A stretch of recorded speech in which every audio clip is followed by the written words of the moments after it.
All right, it's 1 p.m. sharp. So I can see the count of participants increasing, which means some people are kind of late, but there is no physical punishment yet for being late. But nonetheless, we are under tight schedule as it is appropriate to real-time systems, and therefore I'm going to start. Welcome everyone. It's kind of odd, but I think you younger than me are more familiar with having interaction, if you like, which is more intellectual than physical. We old-time lecturers are used to being present, physical presence, and seeing bodies, seeing heads falling down. And therefore not having them in front of me at this time is kind of odd, but nonetheless, as the numbers are very encouraging, we are going to have this. A few words of welcome. One, a few lines about me. Why me and this particular theme, and the long title, which is in a medieval in style. In Middle Ages, when the printing was sort of printing, industrial quality printing was invented, when titles of books were very long because of a front page, they wanted to say everything. And of course, when you look at them now, you start laughing. You say, well, come on, give me a very short title. I gave you a pretty long title. And I wanted in the title to be the keywords, some of the things I would like to you to discover, to go across in this lecture. And hopefully we will be able to check in the end whether I did deliver all that I mentioned. All of the material can be obtained.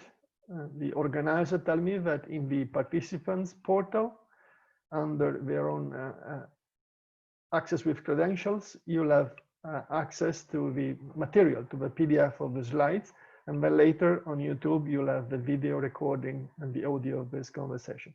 So the keywords of the lectures that I will be giving you are, we want to speak about theory and practice. I'm not a person who likes to see theory for the sake of theory.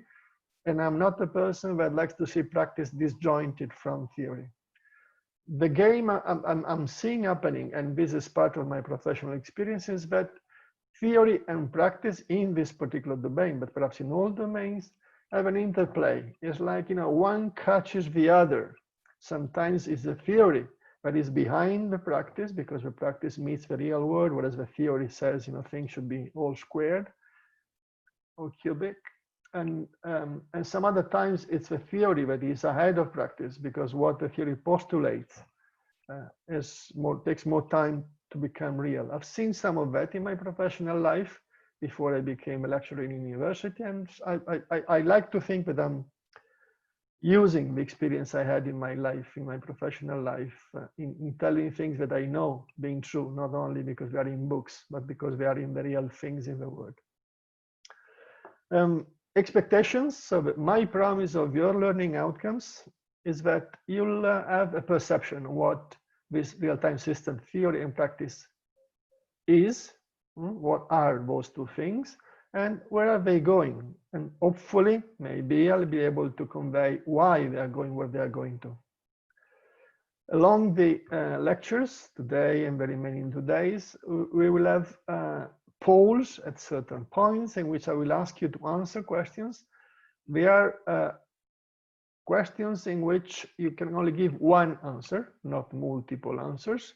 And then we will see what the general sentiment of the attendees is about those questions, and perhaps I will comment on them. Each of you in the Zoom panel of participation has a Q&A button. They can post questions at any time. I will monitor the questions being posted, and those who pertain in the flow of discourse, I will comment on them. And we will have a moment, a specific moment at some point in the lecture, in the lectures, in which we will discuss the questions specifically. So that there is, if you like, an overall planning and logic of what we want to do. And your feedback via the polls and via the questions will help me keep the route. This is a plan, so I promise. And because you're purchasing for free, in fact, this lecture, you'll have to tell me at the end of the 3 lectures whether I did cover all that I promised. You see horizontal green bars that indicate where we stop along the lines. So the first bar indicates that we will cover these 2 arguments, these 2 topics in the first lecture today. We resume tomorrow, same time, and we'll go through this thing, through this chunk of material, and then we'll close with 5 and 6. There is a certain symmetry in principle. You see 1, 2 for today, 3, 4 for tomorrow, and 5, 6 for Friday. There is still a certain unbalance, if you like, in the sense that the material I plan to cover tomorrow is still a little bit too long, perhaps, for the time available. So I may have tonight, perhaps, trim a little bit so that everything fits within the time allowed. But this is the plan.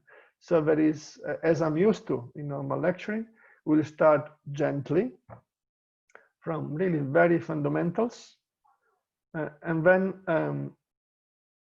we'll oh yeah, I'm told that let me see if I lost the sharing.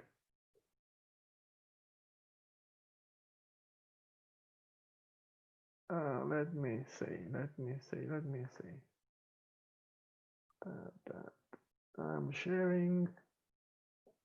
I'm sharing. But I've lost the sharing. Okay, let me try again. Hopefully sharing is back.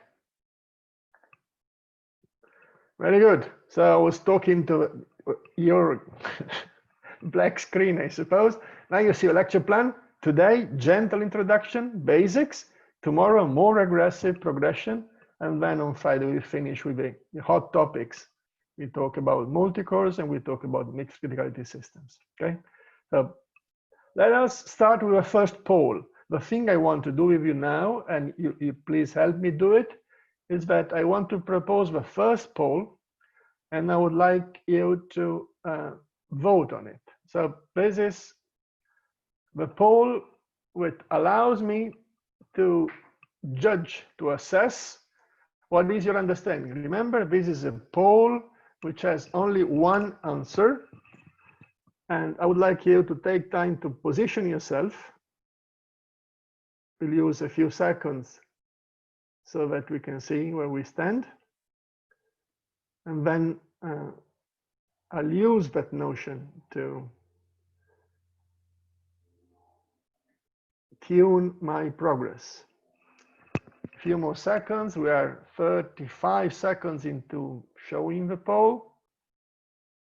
A few people didn't vote. Please, come on, be gentle. Every one of you take the time to make your poll choice. A few remaining. Come on, come on, come on. Go ahead, be gentle, contribute. We're coming close. There is no embarrassment. There is no name attached to the answer.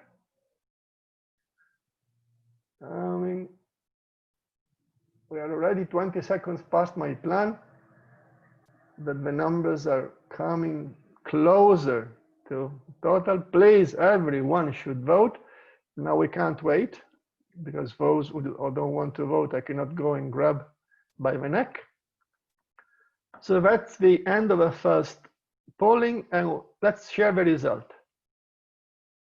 So you see on the screen what you say, and the indication is that the prevalence is that there is basic knowledge among the participants, which is fine because we want to go beyond basic knowledge. And some of you have a little bit the feeling that they have deeper knowledge, some almost equal in quantity, into the programming something which you can call real-time system, and others say, well, I know a bit about the theory of it. Very good. Thanks for this participation. Hopefully we'll have more participants in the next poll when we have it. We had about 30-something people that did not participate in the poll, which is, well, you have to. All right, so let's go into the gentle introduction. We want to become familiar with some of the initial notions about real-time systems. And the first thing I want to run you through is an intuition. You'll see text sometimes, other times illustration, pictures, cartoons, so that we can have not only the reading, but also some immediate intuition of what we're talking about. First thing I want to say is that the term system, which we apply to real-time, term system comes from ancient Greek. It means things that stand together and sustain one another. So a system is an aggregate of things that have to be together because they have a common purpose. In the case of a real-time system, the common purpose is to interact with the world, not the whole world, but a part of the world via a selection, if you like, a subset of the external environment around the physical element of the system,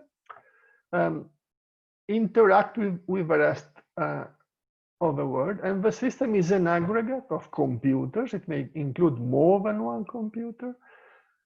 Obviously, devices that allow to receive and provide input and output to the outside, and then a lot of application-specific software. In a real-time system, you hardly see general purpose stuff.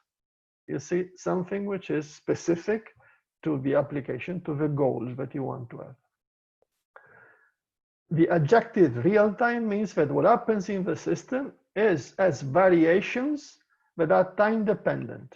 You do things not simply because you want to do things and never mind when they start, when they finish, but the things you do in software, the computation you perform, responds to variations in the state of the system, of a physical environment around it, which of course is time dependent.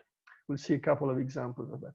And therefore, it's super important that your execution, the system, when it runs, is timely. It does the things you expect at the time you expect them.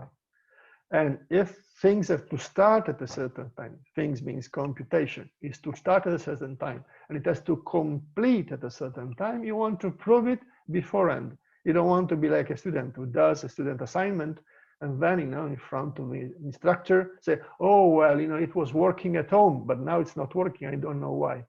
A real-time system must provably satisfy all of its requirements and constraints, and this satisfaction, this ability of satisfying all of these requirements must come ahead of time, at design time, and not only during execution, because that would be too late. I mentioned here, and I underline it, is that the activities that are performed in real-time systems are inherently concurrent. That is to say, by nature, they are concurrent, and they are, because of a transition to multi-core processor, they are increasingly parallel. Now, I don't know how familiar you are with the distinction between these two terms. Concurrency and parallelism are not the same thing. They are slightly different. The difference is subtle, but it is very important to have an understanding of it. So concurrency is a way of designing an architecture. It is, in fact, putting things together cohesively, which means that if you're in, you belong in that organization because you have a role, but in something which is collaborative. So you do your bit, others do their bit, and then you alternate in execution because what the other do is useful to you, and what you do may be useful to others. So there is a notion of collaboration in concurrency. Concurrency meets collaboration. Parallelism is not that. Parallelism fundamentally is divide the work to do. You do yours, you ignore the others. You don't want to wait for the others. You don't want to synchronize with the others because they would slow you down. So fundamentally in parallelism, the notion is that you break a problem, use an approach which is divide and conquer, if you like, and each part, each solver does its bit. And they don't want to know about the other bits, okay? So parallel programming is orthogonal in that sense to concurrency. And of course, you want to find ways of elegantly and effectively and efficiently merging them together. You want to have something which is concurrent because it has an element of collaboration. It's not that one does all, but also you want to make sure that you're able to do more work because you do that in parallel. Let's continue. In real-time systems, you really want to be able to say that you guarantee your behavior in time. And there is, if you like, a debate. Again, it's a discussion which we want to have along the way, but distinguishing between being deterministic in the time dimension or being predictable. Let me elaborate a bit on the difference between determinism and predictability. Determinism, I think you all know, at least from school memory, and it is a condition in which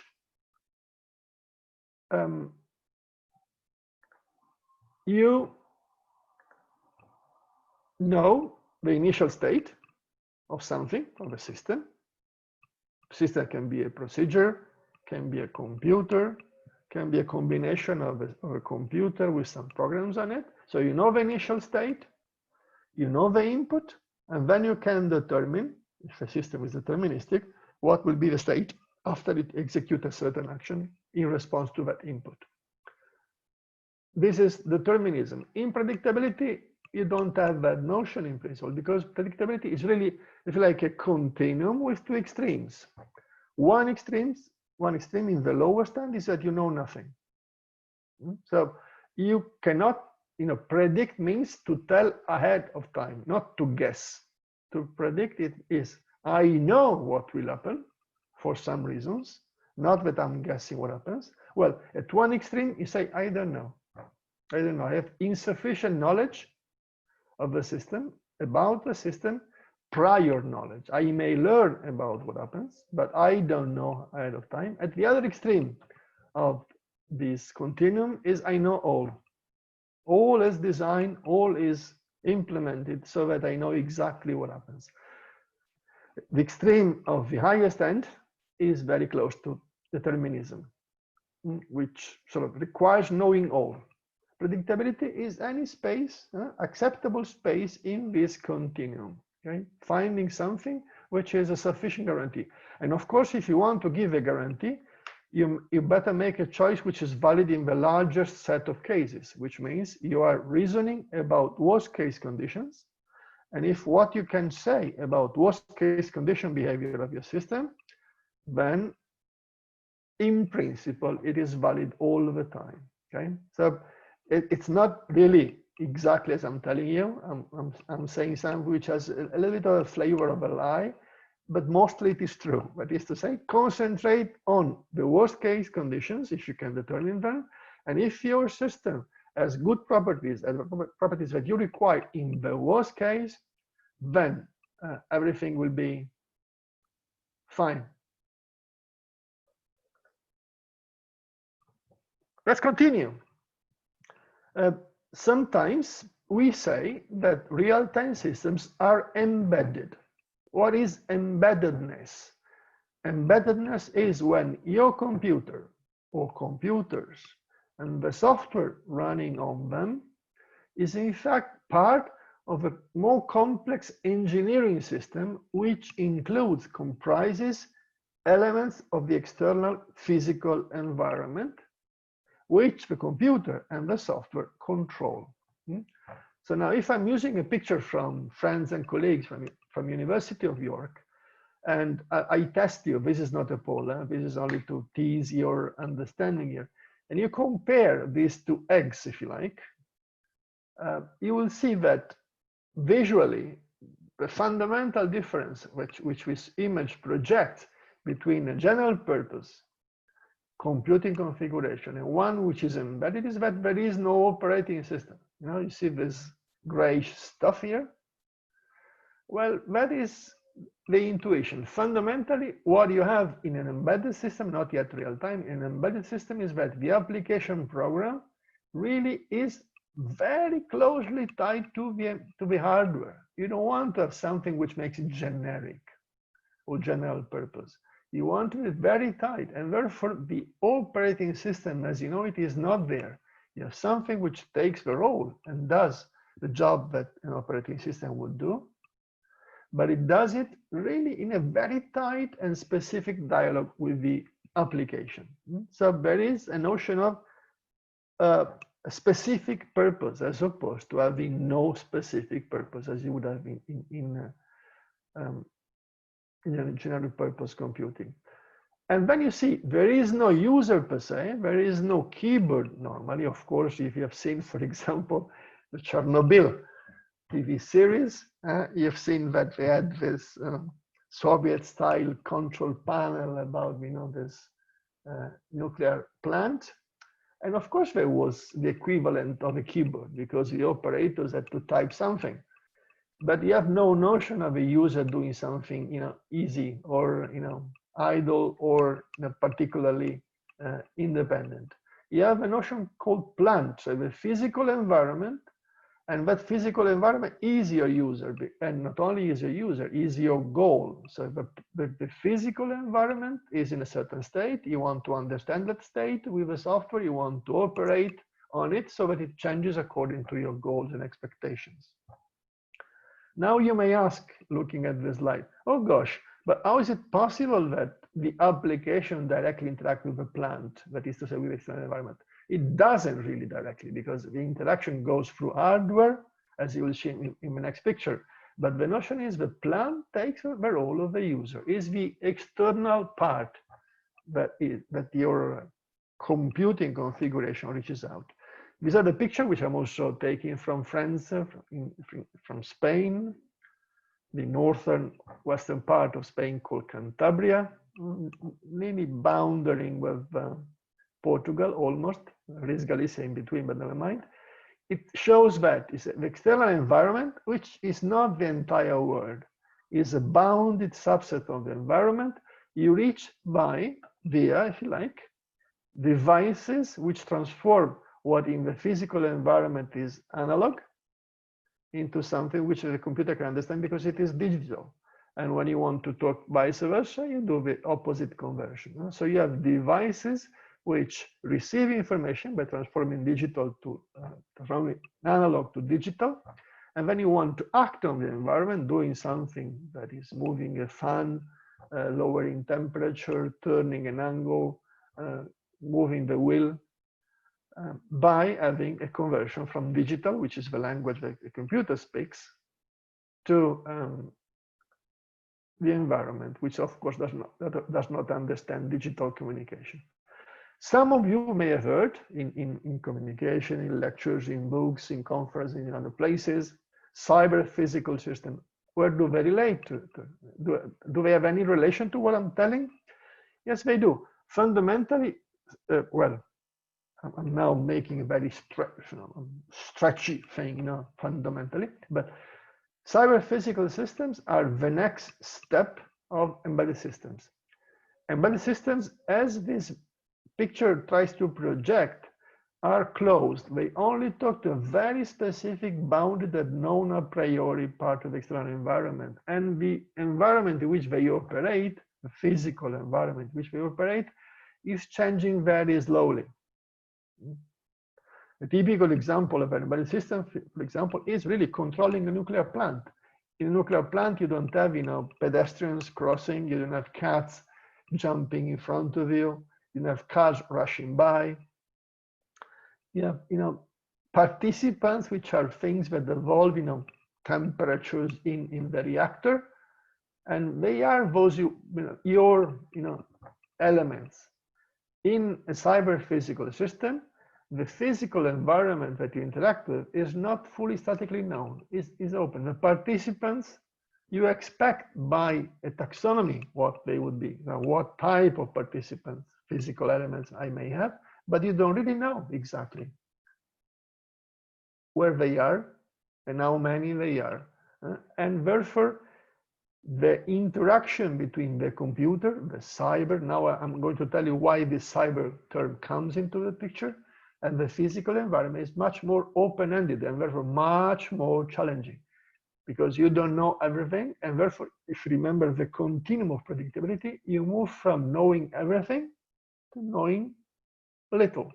And that little is very precious because you are not in the dark, but you have to continually try and understand what the status of a system is, including what the participants are in your physical environment, which is quite a challenge. Think, and we'll get back to that in the third lecture.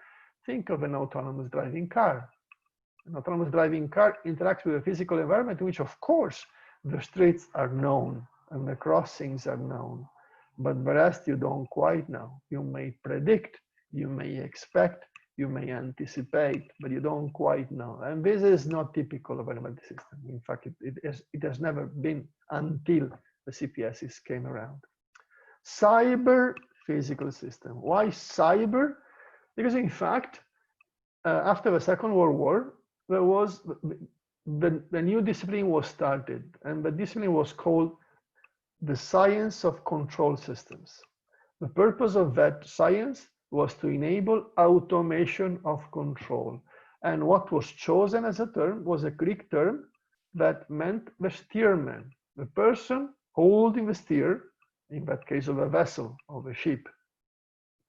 So the first part of a term, of a Greek term for steersman is kuber. Kubernetes is the term, and it's, I heard of Kubernetes. It's something that Google did in the cloud for containers. Yes, of course, because in that particular case, the steering is of containers. But in the notion of cybernetics, this is, the root of it is Kubernetes, is attempting to give the computer the ability to steer a vessel. And to do this, there are only three things you have to do. Sensing, which means, you know that sensors are the devices that allow you to obtain from the analog world digital information. So you're sensing the external environment. At the end of your activity loop, if you like, you can actuate on the physical environment using devices that affect the external environment. And the way you decide to actuate is determined by a computation activity, which I'm going to describe in a moment. So automation of control is very simple, if you like, from the perspective of the software activities, because there are simply three in principle, when reality is far more complex. But these three activities: sensing, computing, actuating. Okay? But what they do in the sensing, in the actuating, and in the computing is very complicated, because it has the purpose of relating analog situation, physical phenomena, to an algorithm, to a computation, which is digital. And that's a part which is not really the job of a computer scientist or a programmer. It is typically the job of the physicist or a control physicist or a control mathematician, if you like, those guys. So this is, if you like, a very simplistic picture of what is the inside of a digital system that serves the purpose of automation of control. You see, there is a sensor that allows you to have values bound at specific points in time, which tells you, the values tell you where the system is, in what state the parameter of the system is. And then you're having something which in the jargon of navigation is called the ephemeridis. You would have a reference system that tells you at this time, the system in which you are in, the system that you control, should be in this state. Imagine you have a compass. You are now in a vessel. You're on the sea. You want to go from point A to point B in the ocean, from one coastline to another destination. And you are at the time, of Christopher Columbus, which is now one of those guys being disputed as being, colonizer and racist and what have you. Sometimes with reason, but never mind. I'm not discussing that element. I'm discussing the navigation, the steering of those vessels. Well, how do you know whether you have to turn the steer left or right? You look at your situation and you compare it with the expectation, and you say, well, we should be going this direction, so I'm steering left or I'm steering right. So you see, you're acquiring values, you're comparing them with expectations, and you are deciding by computation how you have to operate on your devices that affect the environment to make an action that corrects the status of the system. So for example, say, oh, that's too hot, it's summertime. Let's open the fan and let it run to, level 5. This is level 5 is the result of a computation made based on 2 inputs. What the situation is, the temperature I'm seeing in the system, and what it should be, plus knowledge of how the external physical environment reacts to you operating on it. So for example, hopefully you do know, that if you are in a closed room and you start the fan does not decrease the temperature. It increases the temperature. It gives you the sense that, there is wind, but in fact, the temperature in the room increases. And therefore, increasing the speed of the fan is not what you want to do if you want to lower the temperature in the room. So you see, so these are the elements of calculation that you have to make. And one important notion is that this sensing and the references are all time-based. You do this sampling periodically, not because periodically is most intelligent, but because the physicists tell you that the equations that they have for you are in fact based on sampling periodically. So now imagine you have periodically to sample, compare, calculate, act. And then again, and then again, and then again. This sounds simple, it isn't. Take, an example of a kind of sophisticated physical environment, which is a plane, an old style plane. And of course, an airplane operates in a 3-dimensional reality. And therefore, it has 3 different, if you like, subsets of physical realities to monitor. And the variation along the 3 axes is in fact pretty much independent. And each one of them would have to be monitored, sensed, and actuated independently or at its own pace and rhythm. And therefore, now what you would have that these 3 things, sense, compute, actuate, would have to be repeated for 3 different dimensions in the physical world at their own rhythm. And I think you may begin to sense that this is not very easy. This is going to be complicated, because if I'm having sampling periods which are different along the 3 axes, oh gosh, maybe I would have to sense on one particular axis while I'm in the middle of computing on another axis. And I'm not yet done. So, well, I have a single computer for now. What do I do? So harmonizing these needs is in fact not the problem of the physicist. This is a problem of the programmer or the designer of a real-time system, the software part of it. And that's a complex part. So an example which I would like you to, I would like to challenge you, if you like, so that not during the lecture, but after the lecture, before you go to sleep tonight, you try and make a little exercise. Imagine that you have to combine these activities, and let me give you a little bit of a story about what they mean and how they have to be done, in a single program to run on your personal computer. Yeah? These are very simple activities that resemble what you'd have to do in the cockpit of this very simple airplane. And the notion is that some activity has to perform often. For example, 180 times a second, equally spaced. So these 2 activities. Others you have to perform frequently, but not as frequently. For example, 90 times a second, equally spaced. Others you do rarely in comparison with the others. So 30 times a second. Now, imagine how to combine them. Of course, you can have the intuition that not every single such activity has the same duration.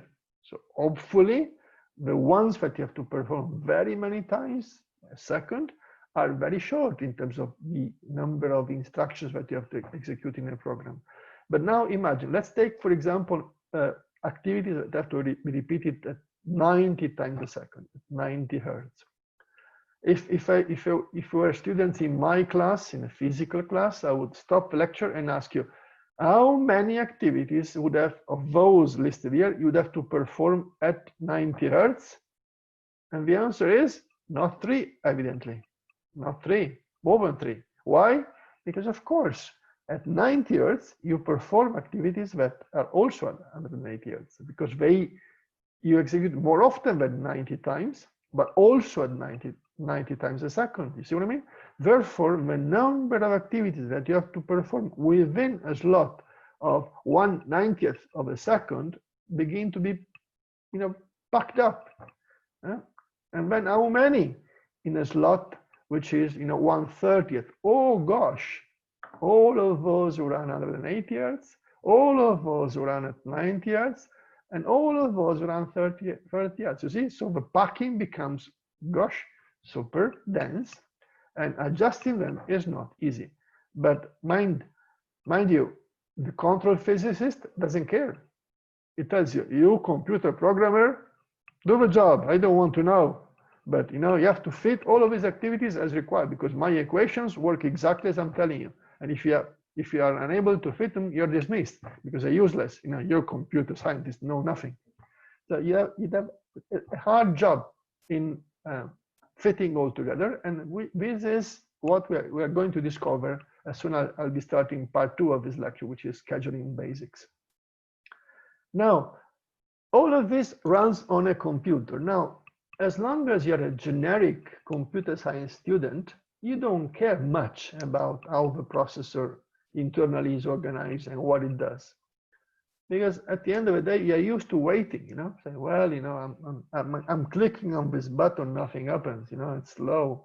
I'm downloading something, it takes forever, I'm pressing a key on my keyboard and nothing happens. Oh gosh, I'm moving my mouse and, the screen doesn't show my mouse. Well, in a real-time system, that's a luxury you can't really have. You have to know how the environment operates. And the processor is often stupid. Now, I don't know, many of you are hardware designers. Not stupid in the sense it doesn't do its job, but it does its job in a manner which is not really respectful of the first principles of software, the first principle of real-time. Let us look into one particular example. Now, don't look at this stack here. We'll discuss about that later. Look into this, which is the internals of a core. Now, core for now is a synonym of CPU. Okay.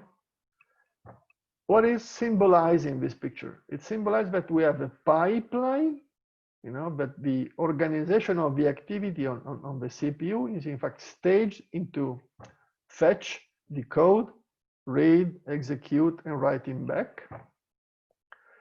And this slicing into, if you like, this pipelining is meant to allow parallel execution, because if you are feeding this pipeline with multiple instructions, you may have, the write back occur for an instruction in parallel to another subsequent instruction entering the fetch stage and all of the others in the middle. So this slicing has been decided by hardware designers to favor parallelism, going faster. And then because the memory is now the speed of the current memory, I mean the RAM, I don't think of SSDs, the RAM is improving a little bit. It's considerably faster than it used to be in the past. It is still much lower than the CPU. And therefore, if everything that you have to do, fetch an instruction, read the parameters, write back the parameters from the execution, therefore not use the registers in the processor, but use memory locations, oh man, your speed decreases and you go as low as death. And therefore, what was invented? The cache. The cache, in fact, cache is a French term that means hidden, is a hidden pocket. You keep it close to your heart, in this particular case, close to the CPU, so you don't have to go to memory. So you're faster. But the cache is, in fact, helping average case. And I mentioned earlier on in this conversation with you today The average case is of no interest to real time. You don't care about the average case, you care about the worst case. And now the worst case for the cache is that you don't find what's in there. And if the cache you have to treat in a worst case mode, it is not only useful, but damaging. Because what happens when you have a so-called cache miss is that everything goes wrong. You know, you have to stop what you're doing, go into memory, retrieve the data that you want, replace what's in here, cause subsequent misses because what was in here, gosh, I just wanted it. You see what I mean? So the processor, the CPU, is designed for objectives that have zero to do with real time, zero to do with real time. And therefore, there is cache friendship, if you like, between those two. Let's continue. And now I give you a little bit of terminology, not that you have to suffer a lot with this terminology, but it's important that you keep some of these terms into your notion, because I will be using them more frequently along the way. And if you miss that understanding, then, you know, we'll not understand one another. The principal term I will be using, and it is used in the real-time system theory, is task. Now, task is an abused term often. The task is, as read the text in this particular slide, the task is a unit of the architecture of the application software. A task is always there. It is not that it is executing. A task, the job of a task is to tell the processor, the CPU, what it wants to do. And what it wants to do is to say, I have this main procedure to execute, please do it. And this main procedure that executes repeatedly, if the task is recurrent, as it is always in a real-time system, which is there to execute forever, is in fact a job. So a job denotes, designates what competes for execution, and a job belongs to a task. In fact, we say that a task issues a job, that is to say, as a job execute. And therefore, the job has the properties, the attributes of the task that issues it. Okay? But what executes, what competes for execution is in fact a job.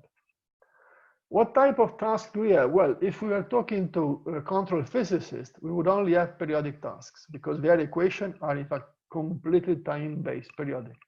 And all they want to hear from us is, give me these rates of execution, you know, 180 Hertz, 90 Hertz, you know, this kind of thing. Is reality periodic? Forget it. It's not. Not in the least. Reality is not periodic at all. Some phenomena are close to periodic, but not all, and not many. So what is not periodic is aperiodic. And if you want to know what the fiercest enemy of real-time systems, you should say, well, it's an aperiodic system because it is something that comes often, but it's irregular. We don't know. And how could we possibly establish a worst case for an aperiodic task? We wouldn't know. We would be totally confused. So aperiodic, they exist. Think, for example, when you were a kid, and your mom was calling you from, you know, the balcony, say, come home, you know, it's time for dinner. How often was your mom calling you? Frequently. Was it periodic? Oh, no. Certainly no. From your perception, it was disturbing. It was at the wrong time. But it is not periodic as a control physicist would have it. Now, we can't really have aperiodic tasks in a real-time system. We have to have a way of educating them, and to educate in a periodic system, we obtain a sporadic. So a sporadic task is something which is in fact irregular, but domesticated. So it promises, and we must be able to guarantee that this promises are kept. It promises to arrive not more frequently than a given bound, a minimum distance. So if the task can meet or respect that property or that promise, if you like, then it becomes a sporadic. And sporadics we can handle because it's obvious to understand what is the worst case of a sporadic. Read this definition and think 1 second on your own. If I'm telling you that a sporadic is something which arises at variable times, but promises never to arrive more frequently than a given distance, minimum distance, what is the worst case? Answer is minimum distance. And therefore, the behavior, the worst case behavior, the one of interest for us of a sporadic task is in fact a periodic task. It is arriving at the minimum stipulated distance periodically. But this we cannot say for the periodic. We have to find, we have to go a long way to allow a periodic task to come into the picture. I'll try and describe how we can do that. Another important notion is that jobs that compete for execution have a release time. Release time, who is releasing a job, the task? Say, I have this guy to execute. A job, a task in a sense tells the environment, tells the real-time operating system, I have this guy to execute, please do something for it. And there is a release time, and there must be a release event. So something that tells whoever it is to do, to act on it, that the job is ready. And it's important to know that there is a release time and a release event, because you don't want to give a CPU to a job that is not ready. You would be wasting the CPU. So you want to give the CPU to jobs whose release time has arrived. Okay? Now, if you live in cities in which you are used to peak times, at the pre-COVID time in which everybody was rushing to the same place at the same time, to work, to school and something, you know that one way to avoid peak traffic is to depart a little later, if you cannot depart earlier. If you want to avoid peak traffic and depart a little later, it means you're using some offset. So what is the peak time for everyone? You take that reference, you add an offset, a positive offset, and you move yourself a little later. So you avoid peak traffic. Okay? So the notion of offset is called phase in the real-time system, is an artificial delay at the start of the activity of the system that allows one particular task to issue jobs in a manner that don't hit, perhaps, hopefully, less competition. So this is an attribute. In the beginning, we'll consider that attribute non-existent, therefore 0, but it may come useful if you want to avoid competition in access to the CPU. When there are reasons to avoid that competition or benefits that we may draw from reducing it. I mentioned that we want to be predictable, that is to say, not to guess, but to be able to tell ahead of time that we will be able to do all that we have to do in time, which means not only jobs have, and of course tasks, have release times, but they have deadlines. That is to say, if I'm telling you job that you have to execute now, then you are not to execute at any time. You have to execute within a certain bounded time. And that time is such that if you don't meet it by then poor you or poor us. The latest time by which you have to complete is called deadline. And deadlines can be in relation to the period of the next release time of a job that has a deadline, can be constrained if the deadline is strictly less than the next release time of that job.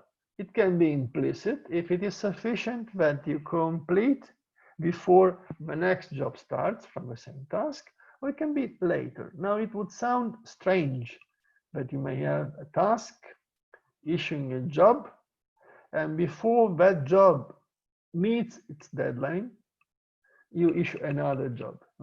That sounds a little bit awkward, not odd, awkward. There are reasons for it. We're not going to discuss them now.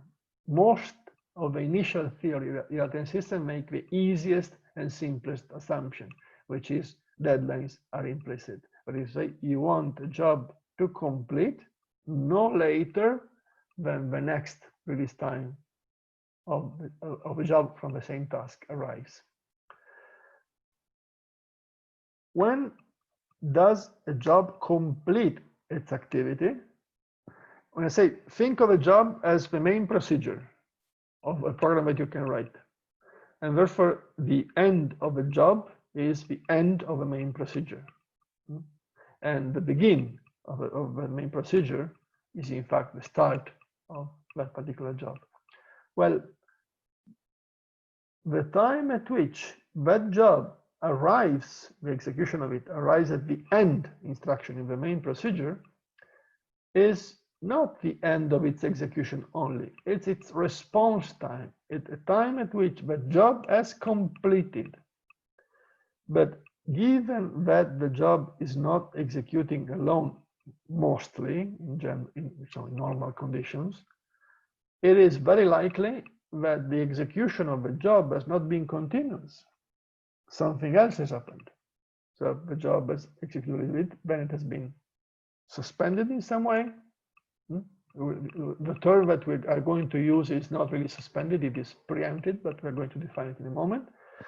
And therefore, it is very likely that the response time, which is the interval between the release time and the completion, which is when the job reaches the end instruction of its main procedure, is longer than the actual execution time of the job, which is the time in which the job has been actually using the CPU, holding the CPU. The deadlines are the one that the task has is called relative. It's an attribute which is,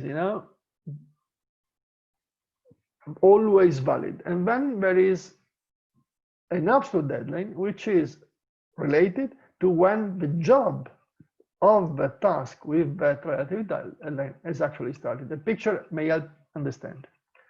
This is called a timeline. And we imagine, and this is only an abstraction, a mathematical abstraction, in fact, is that all of the scheduling events occur at integral points, at 0, at 1, at 2, and 3. Do they happen at these integral points? In reality, not really. But in fact, we can decide to use a microscope and, see a granularity at which it is, in fact, true. So trust me on this one. We can make this assumption safely and doesn't really cause major repercussions. So it's only it's a symbol. So this arrow going up says at this time 3 on this timeline, this particular job was in fact released. Then in a solid block that says this job actually started executing at 5. We don't know what happened between 3 and 5. We may guess, but not now. And then with a solid block that says this job has executed continuously from 5 to 9. At 9, it has completed. So it has executed its end instruction in the main procedure. Now, can we tell what is the response time of this task? Well, the answer is yes, of course we can say. The response time is, you see, it's 6 because it was released at time 3. It completed at time 9. 9 minus 3, it's equals 6. Can we tell what was in fact the relative deadline of this task? Well, indeed, if you see that there is a back-going arrow downward placed at 10. And why was it placed at 10? Because the task from which this task was issued had a relative deadline 7, so that when release time was 3, 3 plus 7 made the absolute deadline at 10. So this completes at 9 and has a deadline at 10. So now we know that under this particular situation, the job meets its deadline because it finishes earlier even, not just at the deadline, but earlier than the deadline. What more can we say? What has happened between 3 and 5? Well, evidently, whereas the task said to the system, to the real-time, where they say, oh gosh, I have something, please, I have a job to execute. Whoever took care of the execution, I have other things to do. I don't bother with your job. I'll look at it when I can. And between 3 and 5, something else was running. So this job was ready at time 3, was ready at time 4, was ready at time 5, but at time 5, it said, all right, now you can have a CPU. Do what you want to do. And then nobody disturbed it between 5 and 9. Okay, so this gives you an idea of what happens. Well, if you ask me, hopefully you do, Do people in real-time system use timelines to decide what happens? I'm telling you, no, we don't. No, we don't. This is too fine-grained a notion. We don't want to do this. It's too complicated in a real system. This is only to project, to give you an idea of what the main notions are. Now, I'm from Italy, and therefore the Italians are known from being creative and a bit, adjusting on constraints. Deadlines have graduations in the sense, have, certain degrees of, hardness. A hard deadline is one you cannot miss. If this deadline is there and you have to do it by then, and there is no discussion. If you don't meet the deadline, everything falls apart. It's a disaster. Now, students that I know in my university, not that I own university, but I'm working for that university, have no hard deadlines, not even private ones. The opposite of a hard deadline is a soft deadline. It is a deadline, but well, okay, occasionally you may miss it. You can go longer. As long as you don't do that all the time, so that the deadline is not really existing, well, you can live with it. And there is it's like a grading in determining whether this occasional missing a deadline is acceptable to the system. So what is the residual value of what you do later than the deadline? And this is called utility. We come to that in a moment. A deadline which is soft, but as a utility that goes to zero or negative as soon as the deadline is missed, is in fact called firm. So it says, gosh, man, the deadline is passed. It's not useful that you continue executing because the value of your output is gone to zero or even negative. Okay, so a soft deadline is one in which there is still possible value after the deadline. A firm deadline is, well, you may miss it, I can live with it, but don't give me the answer because the answer I don't need because its utility is perhaps even negative. So it's something like, well, why are you telling me so? Example of a firm deadline. You may have driven perhaps, or you've been a passenger in cars that have a radar attached to a sound system that gives you, an acoustic in relation to how distant you are from an obstacle. Now imagine that the activity in the real-time system aboard that car was having a soft deadlines in giving you the acoustic for radar signal of being close to a signal. You would say, oh gosh. So you bump into a wall or a guardrail or something, and then the system tells you, man, be careful because you may hit the wall. What would be your reaction? Say, well, that was not very useful. That was not very useful. So that would be a case, elegant case in which an answer delivered past the deadline not only was no value, but perhaps even ironically dangerous. You want to strangle your car and your computer or whoever sold you that car. You understand?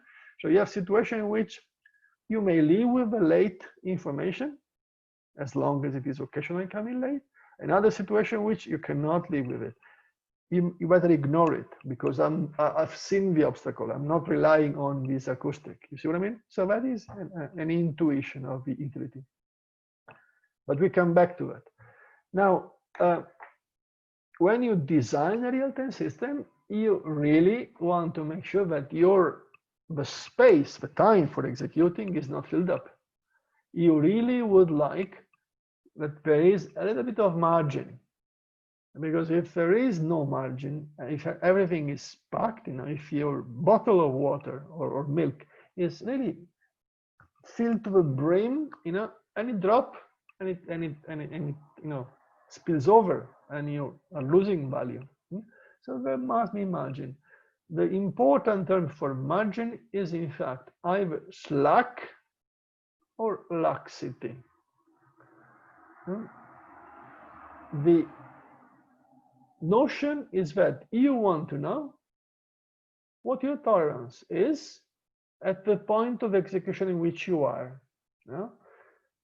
At a certain time, you still have to execute because you have not yet reached your end in your main procedure. So there is a certain number of instructions that you want to execute, but the time available from now until the deadline is a certain amount, and it decreases as you go. So the distance between the time remaining to deadline and what remains of your execution is in fact the slack at time t. And if this is negative, you're done. You can't complete in time. So you want the slack to be positive, otherwise you have no chance. And you want to be sort of careful, because if your slack decreases, if the doctor cannot see you now and you have to wait a little bit longer before you have a CPU, then man, you're risking a deadline miss. Let's go to the utility so that you have more graphical intuition. I gave you the example of the acoustic in the radar part of your car, self-driving car or computer-assisted car. This is the way it would be like. You have a Cartesian plan. You have time here. This is the deadline, and this is time after deadline. So when you are after the deadline, not yet completed, you become tardy. So you have a tardiness greater than 0 after the deadline. On the vertical axis, you have a function that tells how useful your computation is. If you have a firm deadline, as soon as your deadline is reached, the usefulness drops. It says the output produced by that computation is no longer useful. And when it drops below 0, goes into the negative, it is actually damaging, because you're telling me something which is no longer true. And therefore, for example, I'm increasing speed while I should be decreasing speed at this time. And we have to be aware of these things. And in fact, this territory of past the deadline is one in which most economic transactions are made in a kind of real time. But they are very difficult things to establish beforehand, because the actual utility, the usefulness of what happens if your answer is late, depends on so many variable factors, but have a good understanding of it ahead of time is so very difficult. I hope that now you have an intuition of it. Let us continue with some of these definitions, and we're still really in the gentle introduction, in the slope of this. An important term in the real-time system, one that always surprises the students, is in fact the term jitter. Jitter, without insulting people, imagine that you are Parkinsonian, which is a disease that happens not to you but who are young, but most likely to me, I'm getting old, is that you tremble a little bit, The amplitude of your trembling is called the jitter, is a variation around a point of interest. So for example, you have output jitter if when you are delivering your output, a job delivering its output is not always at the same time in relation to when it started, but sometimes it is earlier, sometimes it is later. And a control physicist would tell you, oh man, don't give me output jitter, because I want the output, but output would mean the actuation, if you like.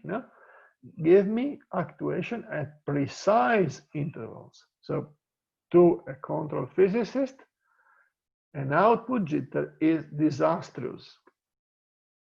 They want it to be avoided. Similarly, we have input jitter. Or this input jitter is taking samples at occasional times. Well, ephemerides, the ones I mentioned, so that the reference system you compare against, are not computed casually. They are, for example, every day at noon. What is, the projection of a shadow on the ground? Every day at noon. It has to be noon, because if you take the input, you do a sampling of the length of a shadow on the ground at 11:30 or 1:30, it makes no sense. It doesn't help you make the computation that you want. So jitter, this variability, is bad news in real time. we learn about what is inter-arrival time, so I'm not expanding on that. It's important for us to allow an aperiodic to behave and become sporadic. And then you have the duration of the execution from the begin and the end of a main procedure, which is in fact job. And this you call execution time. This is your requirement. I need the CPU for that amount of time. Yeah? Now, of course, if I were to make a poll, that's not a poll that I'm making now, but if I were to make a poll to you, and I often do it to students, say, are you writing programs that have a constant execution time, you people? And then if a student understands the question, often they don't, they say, well, let me think about it. Well, no, because in my program, I have ifs and elses. I have nested if and elses. I have while loops. So sometimes I'm lucky and my execution is immediately finishing. Other times, oh gosh, I even get into the risk of infinite recursion. So you understand that the program does not have a single execution time. The time it takes to execute the instruction from the begin and the end of your main procedure varies. Of course, in a real-time system, you don't want the distance to be very large. And therefore, you have to take precautions and measure it into writing software that has, not perhaps constant time, because it is very difficult, but not an incredibly large variation between the best case, the shortest possible execution, and the worst case, which is the longest possible execution. And you don't want to know why you want to keep this distance small, because in a real-time system, you're dimensioning everything around the worst case. So if you imagine, now there was something done often, no, not to you because this habit is lost, but for example, to my parents, what they were given as a gift when they got married was, plates and, the servings for having lunches or dinner, social lunches or dinner for 24 seated people. So I say, oh, I make you, my gift for your wedding is this, so that you can accommodate 16 people at lunch or dinner in a particular feast or celebration. If I count how many times my parents had, 16 people at home, maybe were 5. So they had to find the room to accommodate all of this, plates and kettles and all of that for 16 people, say.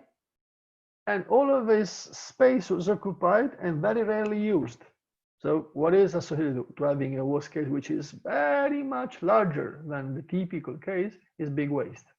So you are dimensioning for large, but you are not using that large often. And that large is often unused for reasons that we'll discuss later. Now, the simplest of real-time systems in the abstraction, in a model, is made of periodic and sporadic tasks, jobs, of course, because they only execute. Why that? Because then fundamentally it is periodic. And if you have periodic tasks, fundamentally, what comes? It comes that they have an horizon of repeated execution. And this horizon is called hyperperiod. The hyperperiod is the least common multiple of the period of all the tasks in the system. And the property of a hyperperiod is that within a hyperperiod, all of the tasks have issued at least one job. So within that horizon, which is not ad infinitum, you know that all jobs have executed at least once, jobs of all tasks. And this is interesting because it means that if you have a hyperperiod, you don't have to look into the infinite future. You only have to look within a hyperperiod. And if things are fine within the hyperperiod, then you're happy forever. Because things will repeat identically within hyperperiod, in the worst case, of course. Now, imagine now that you have periods that are prime numbers. What is the property of prime number? One of the properties of prime number is that they make the LCM computation very nasty. And therefore, the hyperperiod will be so distant in time that you never know when it comes. So what is the alternative? What is a way of making the hyperperiod very small? Well, you don't use, in fact, prime numbers, but you use numbers that are, in fact, harmonic. that are multiple of one another. In that case, the LCM is very close.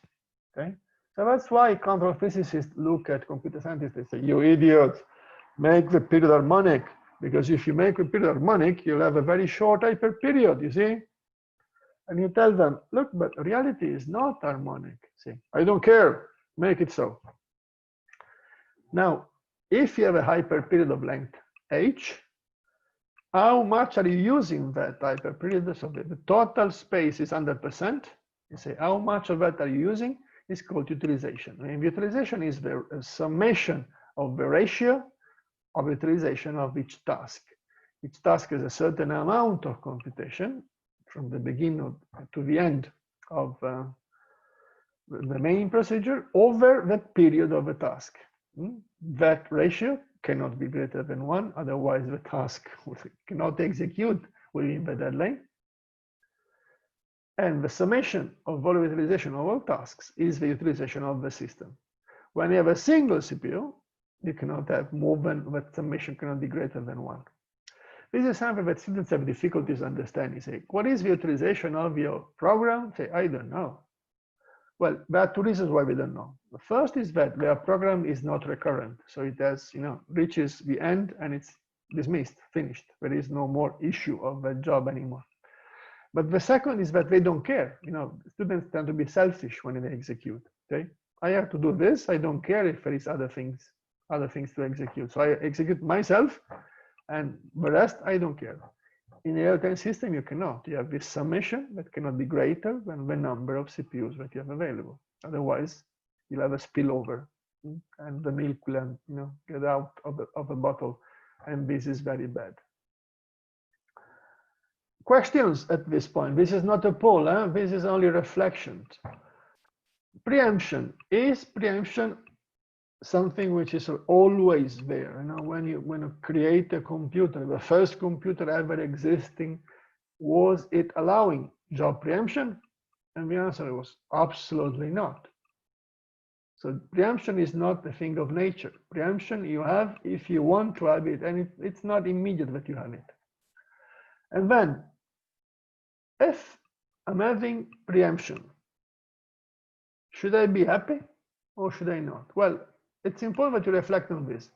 The consequence, one of the consequences of having preemption means literally that you give up the CPU without knowing.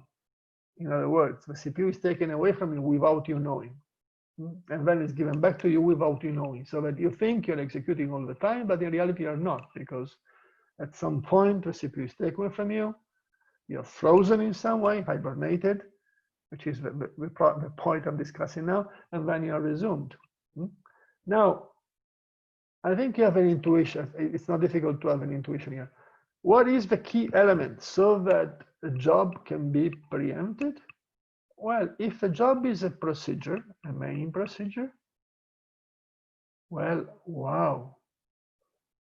And if this job calls procedures, and if this job is preempted, what is it that I want to be guaranteed of? Is that the state of a procedure that I'm calling is not corrupted by other execution calling that procedure. This is obvious, if you think of it. But how can I guarantee this? You say, oh, well, I know. It's the stack. It's the stack. If every procedure call has a local state in the stack, and that stack is private to that particular call, I don't care that I'm interrupted by preemption. Because whoever calls that procedure again will have another resource activation record in the stack, and we don't collide. So you see, the stack enables preemption across the execution procedures. And the stack cost memory quite a bit, because you have to dimension the space given to the stack to the worst case. And what is the worst case?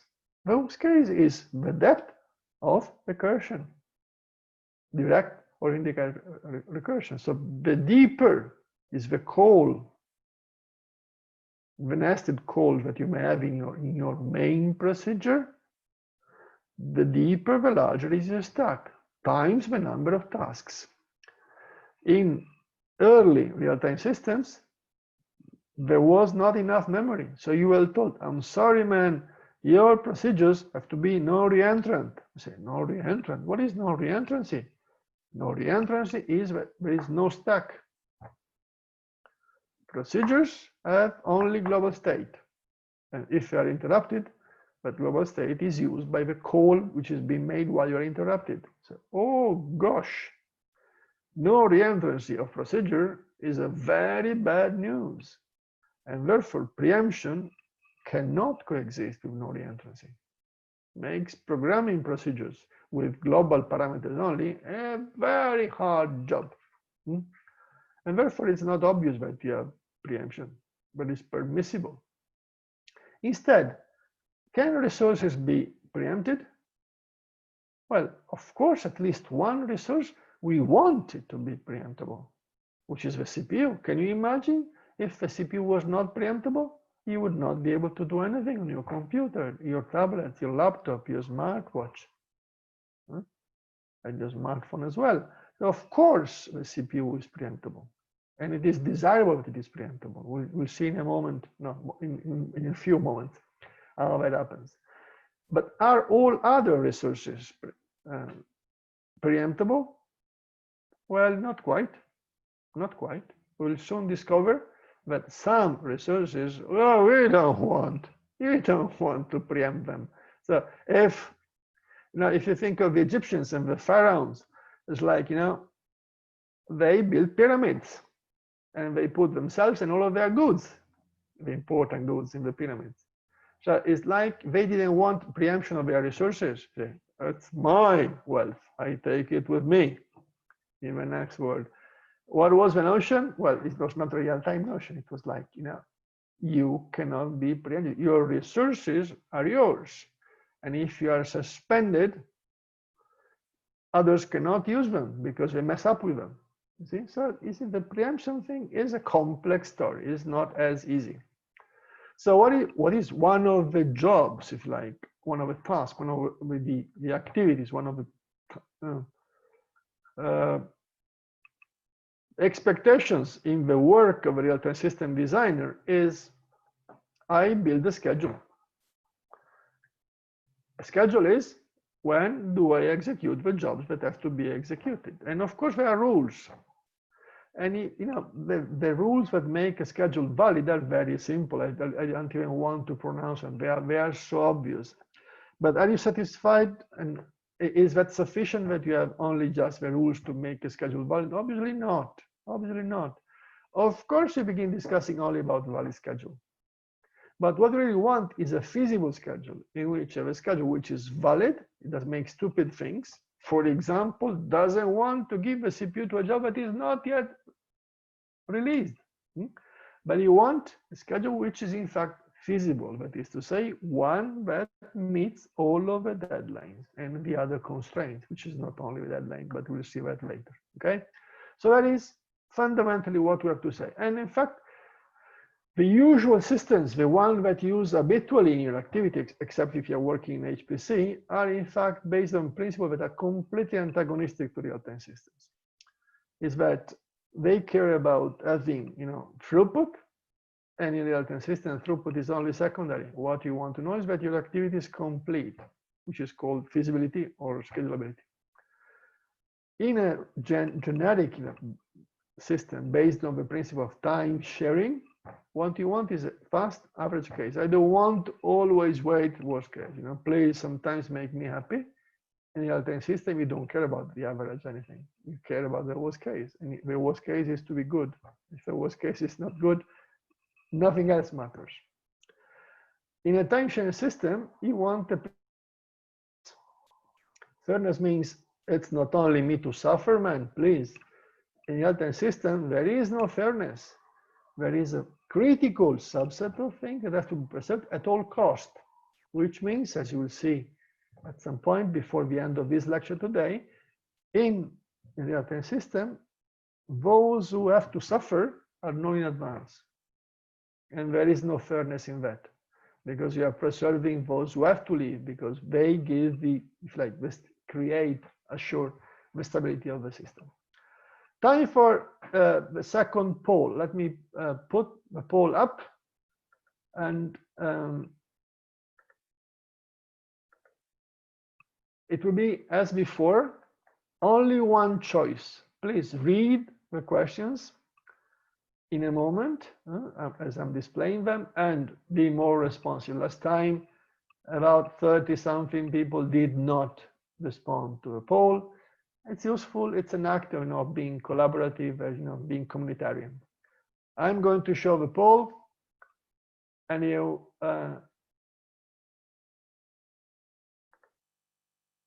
respond. Let's use 60 seconds maximum. Read the questions, and is to see whether we are distant, whether we are disappointed, it's too early to be disappointed, whether you really are eager to give me something new. All right, so answers come in.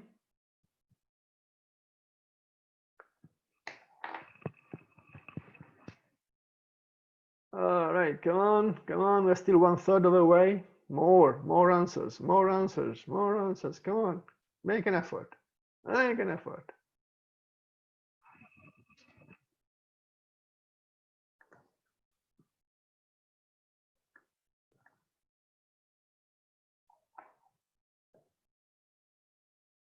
Tack. Oh, still 2/3, man. We don't, there's a certain number of people don't want to answer. I'm there, but I'm not there.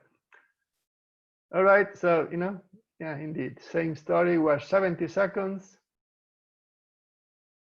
I need to stop the poll now, and I want to display it. This is where we are. Now you see the answers. A fraction of you said, oh, come on, man, you gave me 1 hour of nothing.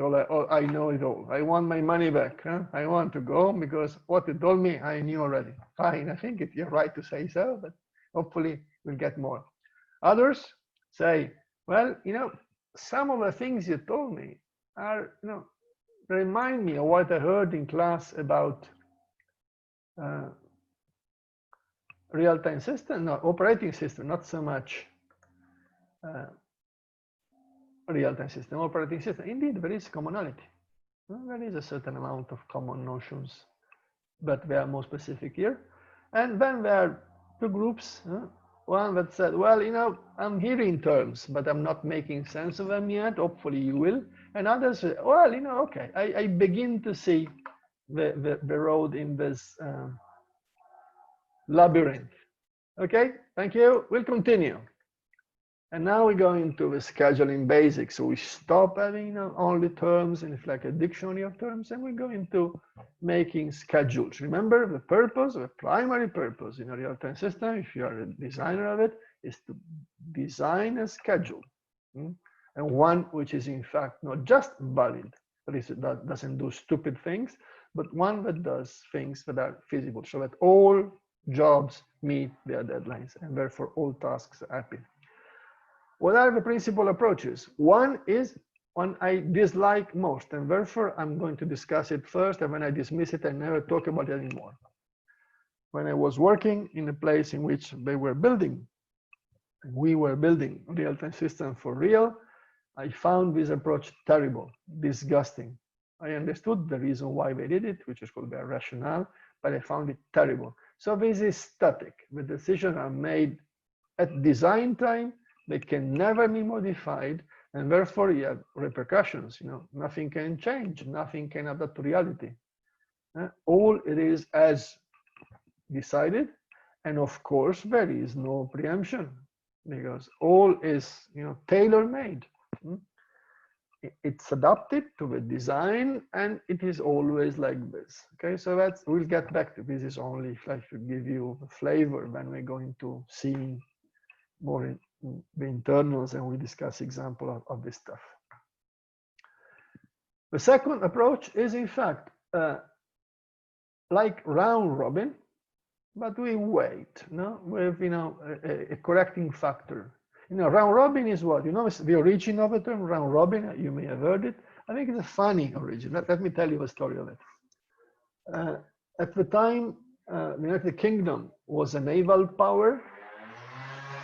They were, having sailors, and the sailors were not really having a union defending them. The captain had the right of death over their sailors. And sometimes they had petitions. They said, the food is horrible, the rotational work is terrible. So they had petitions, but they could not possibly make a petition linearly, signed with the first signee until the end. Because of course, what would the captain do? Would take the first to sign the petition and would give it to the sharks. So what did they invent? They invented a ribbon, which they made round ribbon, in which every name of a petitioner was written in a circular, like, the radius in a circle. Therefore, there was no first. So that was their self-defense. So round robin is that you have a scheme in which there is no beginner or no end. See, that's the original notion of round robin, is the way in which everyone is given a fair chance. Is that fit for real time? Of course, no, it's not. But if you correct it with a weight, so that if you need more, given more, then it becomes slightly more adapted. So this is called weighted round robin scheduling. That was not used for a long time until it became useful, surprisingly, when multi-core processors started to appear. Now that was a big surprise. We'll talk about that in the third lecture on Friday, so don't miss it in case you're interested in that. The third approach is in fact scheduling, which is decided online, is not designed ahead of time. So the scheduling decisions are made while executing. You give rules, and these rules determine what priority, relative importance the various jobs have, which determine who wins the competition for the CPU. Evidently, this is my sympathy, in the sense that it is not fixed, it's more adaptive. And what reason about first principles, that is to say, how you assign the priority, so that properties emerge from the way you assign them, and the competition is ruled according to solid, sound principles, okay? The classification of what we can choose in terms of building a schedule is therefore either you do it statically, you design it, you fix it, you never touch it anymore, or you decide while executing. So this is called dynamic or online. And then you have to decide how you assign priorities. One way is to assign them once and for all, that is to say to tasks, and the other is to assign priorities to jobs. And the difference is quite dramatic, in fact. So that I can go deeper. If I assign statically the priority, I'm having a type of schedule which is called fixed priority scheduling. It is tasks, the priorities, jobs get the priorities of the tasks that issue them. If I go dynamic, I have two choices. The extreme choices on this particular branch is extreme. You see that it is very interesting, but extreme. Jobs have no static priority. Not only tasks have no priority, but jobs may change priority during execution. Oh man. Otherwise, the tasks have no priority, but the jobs have a fixed priority. So these are the graduation, if you like, the variance that we may have available in case we make decisions of scheduling online. Now, I mentioned predictability. Now let's look at one particular instance that has to do with schedules. If you're using a schedule, you want to know that your schedule is predictable, so it gives rise to predictable execution. And how can you tell what is a predictable execution? This is one definition. You say, well, given a system which is made of tasks which issue jobs, and given an algorithm that determines how these jobs are executed, then that execution, which is the result of applying that algorithm of scheduling to the tasks and jobs in that system, is predictable if the start time and the response time of every job in the system varies within a given bound. And that bound is known ahead of time. So it sounds, all right, I'm not deterministic. I know that I'm completing at time 7, as if I had a timeline, as I showed you once, But I know that I will never finish longer than that. And I would know, in case I can determine the best case, that my earliest completion time would be this. Okay, so that gives you a bound, and you can reason whether that bound helps you, is sufficient for your needs. There is a theorem. I don't give you any more detail about this theorem, neither about the demonstration of it. And the theorem says, if you are using preemptive priority-driven scheduling on a single CPU, and you're having tasks and consequently jobs that are independent, that is to have no relation to one another, which I promise you is a very rare case, very strange case, because I told you in the beginning that tasks are collaborative, and therefore telling you that jobs are independent is, what is the collaboration if you are independent? So it's an unreal case. But in that combination, well, that scheduling, any schedule which is preemptive and priority driven, is in fact predictable. Okay, so that's a good news. We know, and that theory was important because when people had to reason about this alternative, you must be mad to decide online. You have to give me guarantees. And how can I trust you if I don't know beforehand? I want to go this way. I want to go static. And I said, no, please don't go static, because static is really too frozen, too fixed. It's killing. But people told me, you must be stupid, because if you don't know beforehand, how could you possibly convince me that everything will be fine? This kind of theorem tells, there is a bound, and I can give you a bound, I can compute it, and if that bound, the worst case in particular, satisfy your needs, be happy. Very good. So now, the research, we are talking about the 1970s, long before you were born, research went immediately into telling what were the properties of, preemptive priority-based schedules. And they wanted to find algorithms for assigning priority that were optimal. That is to say that they would find a feasible schedule if there was one. When I say find, it's not that they look for one, but they create a schedule of execution which would meet all of the requirements by definition. And it was interesting to see that early deadline first was in fact optimal. What's the principle of early deadline first? Is that when a job is released, its absolute deadline is computed, and the queue, called the ready queue for competition and access to a single CPU that was available, is ordered by the earliest deadline.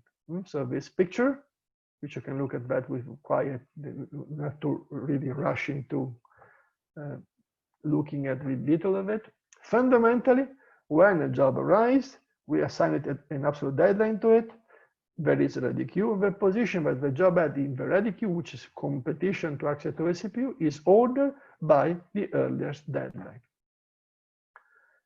And this computation is made every time either a job arrives or a job completes. When a job completes, it goes off ready queue. And what was second becomes first. And whenever a job arrives, determining what was its deadline, absolute deadline, determines what position it has in the queue.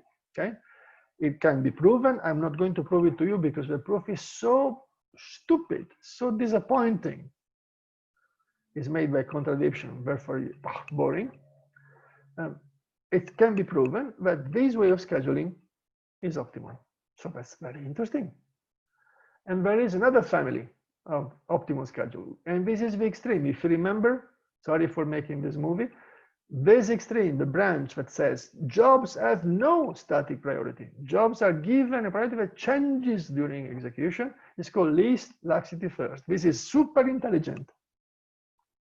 This algorithm, it says, the priority that you have, which is the position in the ready queue, is such that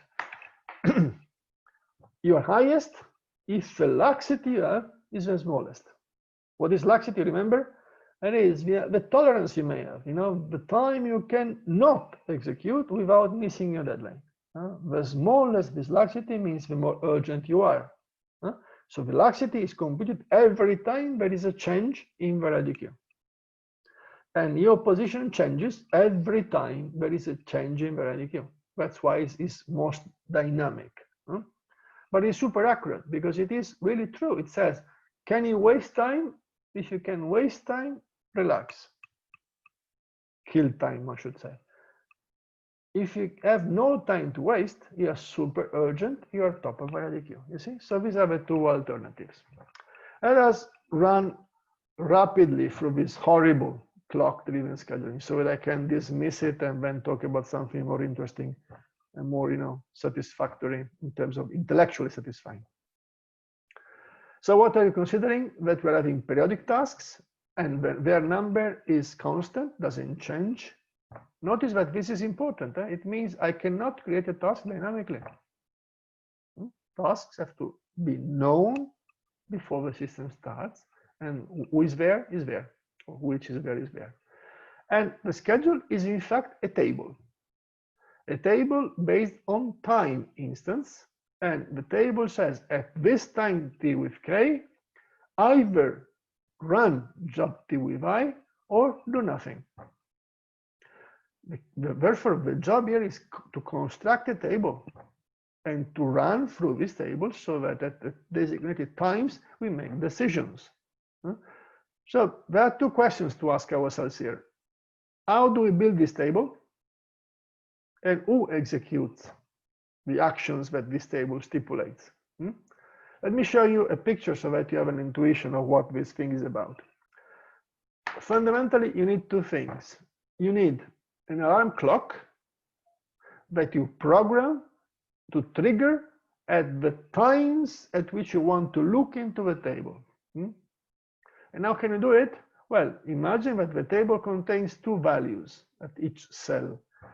The time at which you want to program the next alarm in the clock, and what you have to do at the time that you are looking at the table. Okay? So I'm at time 0, and I'm saying next time that the clock is to trigger is T1. So I'm programming the timer to trigger at T1. And then I'm asking myself, what I have to do now? I have to run the job of task T with M.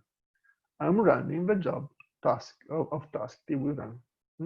And then when time T1 arrives and the timer says, oh, it's time T1, I'm looking at the table at T1 and I do whatever it says. Okay? So who is executing the table? The answer is very simple. The handler of the alarm. That's what I have. That's all I need. Nothing else. And the table is constructed beforehand. On what constraint? Well, the obvious constraint is that the execution of a job of Tm takes no longer than the time from 0 to T1. Because of course, when alarm triggers, I am launching the activity of T1. And I cannot care that T with M is still, let me finish, please. No, there is no discussion. You see? Therefore, the spacing between 0 and T1 is a space which determines what room is available for the execution of that particular job. So now the complexity is to design this table so that it fits. Now I'm showing an exercise and I really invite you to try and do it between today and tomorrow, and then tomorrow when we have the opening of the lecture 2, I'll ask a few questions whether you've been able to complete it or not.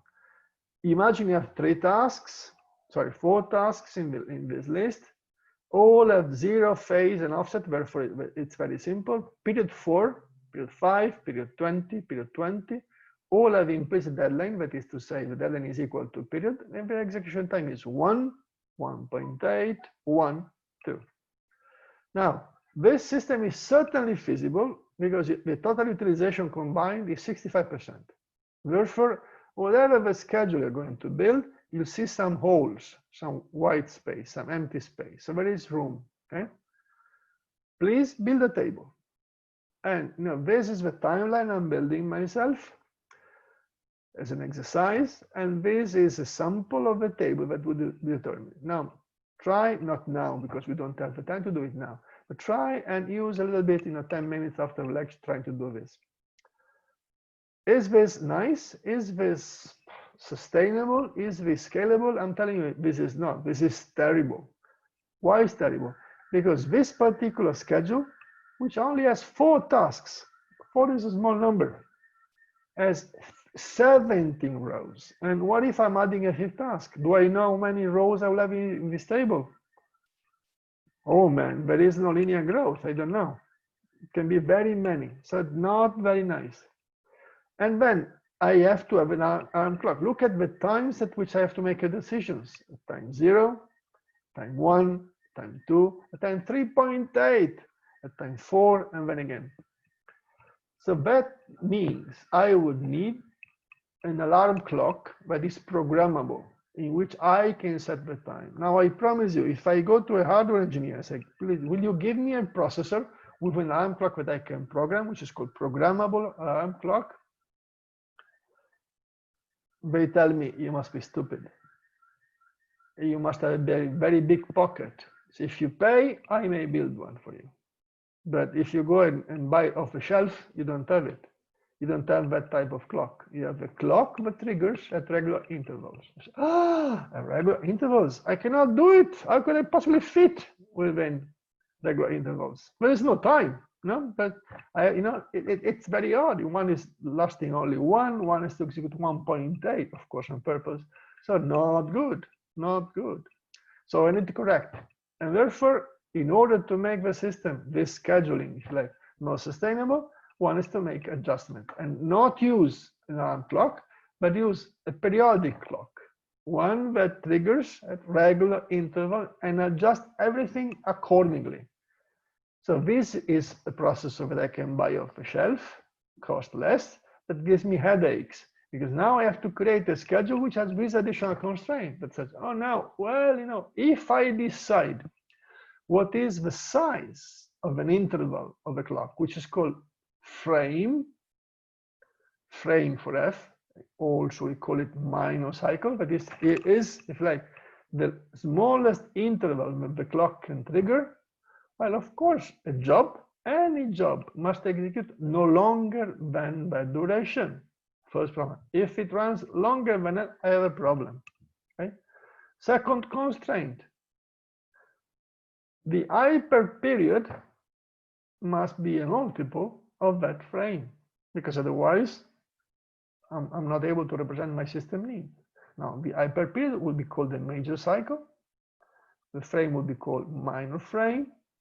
And therefore, the system in that manner becomes regular. And then I have a third constraint, which is rather strange and unexpected. But the frame is, because I can only make decisions at the start and at the end of each such frame, then it must be so. There is no alternative. It must be so that whatever job that I have to execute, it has to be already ready when a frame starts, any frame, I don't know which, and therefore I have to make a generic constraint, and it has to complete before a frame completes, which fundamentally translates into this requirement. There must be at least one full frame between the release time of the job and its deadline. Of course, there can be multiple frames, except that I have this constraint that says, no, you can't.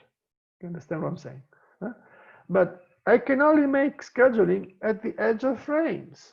You see, so I have these 3 constraints, and they conflict.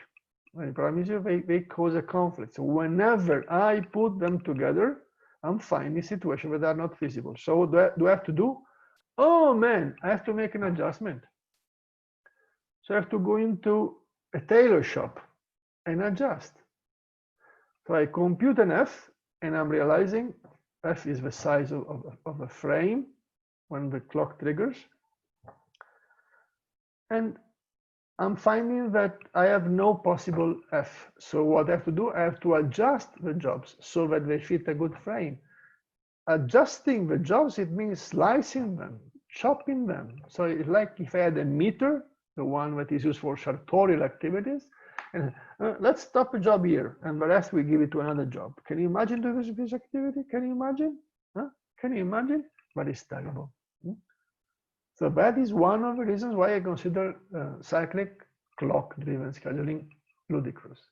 Of course, it is used. Of course, it is practical, but it is based on ludicrous principles.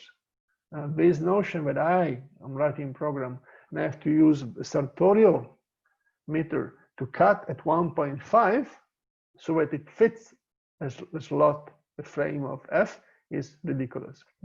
Really, that doesn't really make any sense from a software engineering perspective. So don't talk to me about this. And of course, slicing is complicated. This is an example. Again, I have no time to elaborate on the example, but the notion is I'm putting in front of a situation in which there is no satisfied constraint, and one is to slice, and then one is to position the slices. So, and then you have add a single job that you're slicing 3 slices, and then you place the job at those places. Well, don't talk to me about this approach if you want to talk to me as well about system and software engineering. That's no engineering at all. One more thing. In clock-driven scheduling, all is decided ahead of time, which means if things happen which are aperiodic, remember that aperiodic is they happen when they happen, you cannot serve them, because if you were to allow a periodic service, you would make it systematic. You would give it a frame, you're giving it a position. So terrible. But imagine now that you are a pilot aboard a plane and you want to press a button, say, alarm, please, I have to make an emergency descent. This action that the pilot makes, pressing a button, is of course aperiodic. It happens when it happens. In a cyclic schedule, you wouldn't know when you would pick it. So what you want to do for these activities that the serving of them is only useful if it is as soon as possible. You have to place them as soon as possible. And what is the as soon as possible in a cyclic schedule? The answer is, look at the schedule. It's here. It's not in the holes. These would be opportunistic holes, but they don't make any use to me because that's too late. That's too late. So the notion I have to rely on is this notion of called slack stealing. It says, look, this is slack. This is time you don't need for the schedule. Okay, but we want to steal the slack and move it as early as possible so that if things happen, I can serve them soon and not later. But this moving earlier requires moving the others later. And this adjustment is a bit complicated. Can be done, of course, because we're reasoning about a table, but this is kind of nasty. More nastier than slack stealing is the notion, what if, look at this, I'm given this amount of time to task T3 trying, which is one slice, the first slice of the original job 3. I'm giving it until now, until this edge of time 4. What if this guy, well, I'm busy, let me finish. Not allowable, because this would cause an overrun. An overrun is a very bad news in the real-time system. It's a situation in which you're really destroying and breaking down all of the plan you've made. So you cannot have an overrun. An overrun is a disaster. And you don't know how to treat an overrun, because what do? You want to guillotine, like French Revolution, who was overrunning. But if that guy was doing something important, and if you guillotine that guy, the computation is not ended, and what the next computation needed that output, and you don't have it. So do you let it go? Say, well, imagine if I let it go, it will never finish. So you don't know. You don't know. So overruns are very bad. And then you would dream of having only one single table for a full lifetime of a system, and of course you can't. The easiest example is this. Imagine that you're driving, controlling an airplane with a clock-driven schedule. An airplane has a taxi mode in which it is running on wheels on the asphalt, on the tarmac. One which is taking off, running up until the point it lifts off. Then as another mode, which is called cruising, in which it is not touching ground, it's in the air. And one which is landing, descending. Are we running all of the same activities in taxiing, landing, cruising, takeoff? Forget it. Obviously not. In fact, those of you in the pre-pandemic area in which you have been traveling intercontinental and you've seen altitude, you notice that when the plane had touched ground, the altitude was giving ridiculous readings, minus 30 meters. Of course, it makes no sense to have sensors of altitude when you're touching ground. So it means that in a complex system, you may have multiple modes which require multiple tables of schedule. And try and transition from one table to another. How can you make the transition? You cannot say, let's wait for one table so that we transition to the other, because the physics has nothing to do with the table. So a mode change in a clock-driven schedule is in fact a very difficult beast.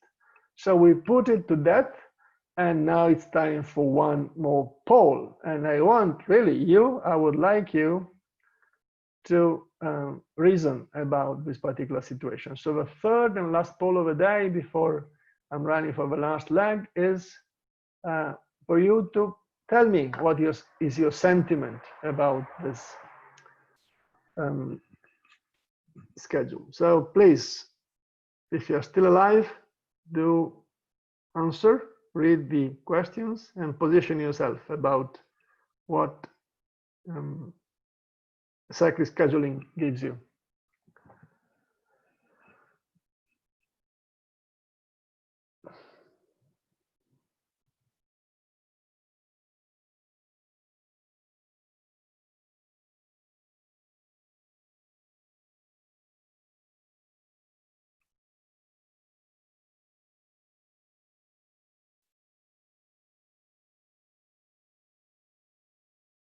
For 45 seconds, and we are 50% to the answers.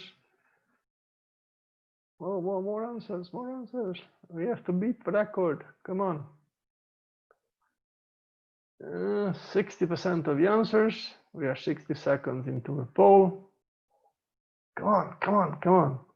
There is really a group of people who resist. Don't give me polls. I don't want to answer polls. We have 70 seconds. And so I'm ending the poll and I'm sharing it with you. All right, so what do people say? Sensible things. And the answer which I like most is the one in red, having the largest number of respondents, is, well, I'm hearing about this method, but really, I cannot imagine that it really scales to more complex systems. And others say, well, I doubt that they continue using it. Well, some application domains use it, and I will never work for those application domains because I consider that, as I told you, ludicrous. And others say, give me more before I can make a choice. It doesn't scale. Obviously, it doesn't. Do you have an idea how many tasks are there in a typical real-time system? When I ask this question in class, students get confused and say, well, I don't know, 1,000? Of course not. 10? Well, no, not really. The typical number in normal, traditional application domain is about 30 tasks.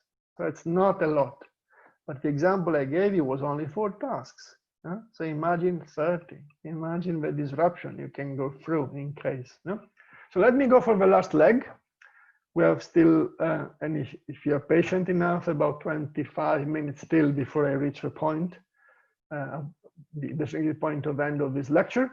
And we start talking about priority scheduling, one in which we make decisions online. We have no tables. We have no tables. We have an algorithm that makes decisions. The algorithm runs when and makes its decisions whenever the opportune time comes. But there is no table that has been designed ahead of time. We know that there are 2 choices. One is tasks have priority, statically allocated, and jobs only have that priority, and others in which the priority are given to a job and never change, or priorities can change every time, but radical changes, right? There was a theorem in 1973 that said EDF and LLF are your choice. They are, the king. You want to have those things. They are the best. But in fact, a number of things happened which suggest not really. Let me ask you now. Theorem that was published in 1973. How many years ago? Almost 60. No, more than 60. And how many systems are using EDF? Real industrial systems are using EDF. You want to know a number, and the number is 0. Why? Well, an academic would say because industry are stupid. They know nothing. And reality is not. It's not that they are stupid. It's that EDF promises a lot, but delivers slightly less. And in fact, we could come to that in a moment. So you can understand from my tone that EDF is not my favorite. EDF says, I can fill your bottle 100%. That's the reason, the meaning of this statement. 100%. Oh, fantastic.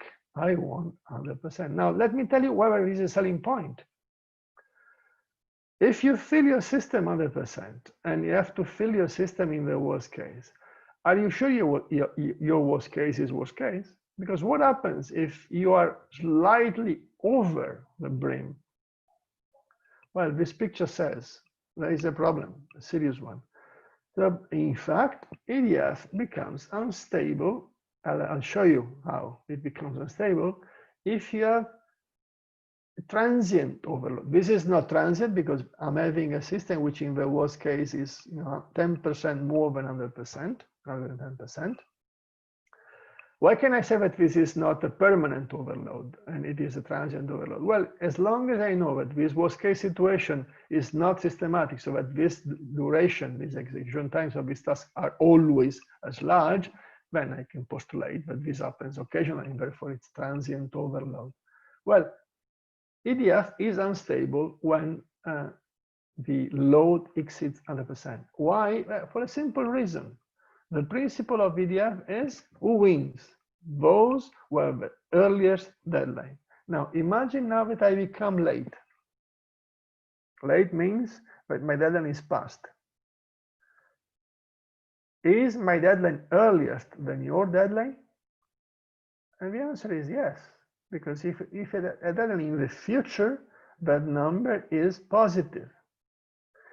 But my deadline that was in the past is negative, and everybody knows from algebra that a negative number is smaller than a positive number on the horizontal axis, and therefore I win.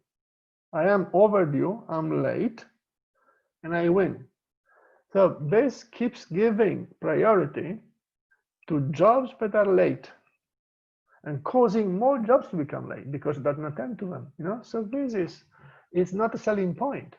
And because filling a system to 100%, nobody does it because it's too risky. This, advertisement that says, oh, with me you can fill the bottle to the brim is not a winning point, not at all. Now, there was an interesting theorem by a person, a very respected scientist who did study very much the properties of EDF. And the property, without reading all of the text, says something very simple. It says, if an EDF schedule system is overloaded, the jobs complete at a rate which is a function of the overload.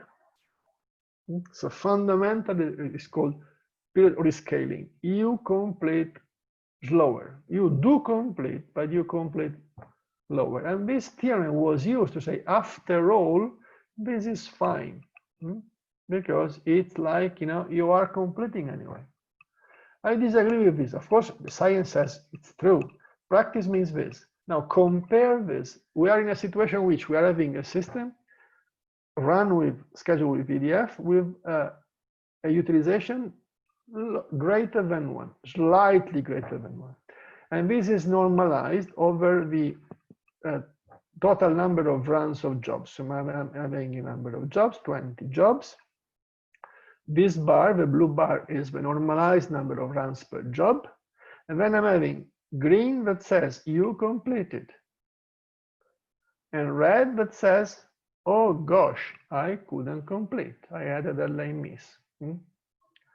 Now, what you see from this picture is that red is everywhere. Translated, everyone suffers. So it's like, with, COVID-19 and Bolsonaro is, I don't know if Brazilians among the audience, but one contagious makes everyone contagious. Everyone suffers. Everyone suffers. Now look at the same situation with with FPS, fixed priority scheduling. Where is the red? It's at one extreme, which is what I told you earlier. Suffering is localized. Who pays? Meaning misses deadlines. Well, only a few, and you know them ahead of time. You see what I mean? So for me, this picture is revealing.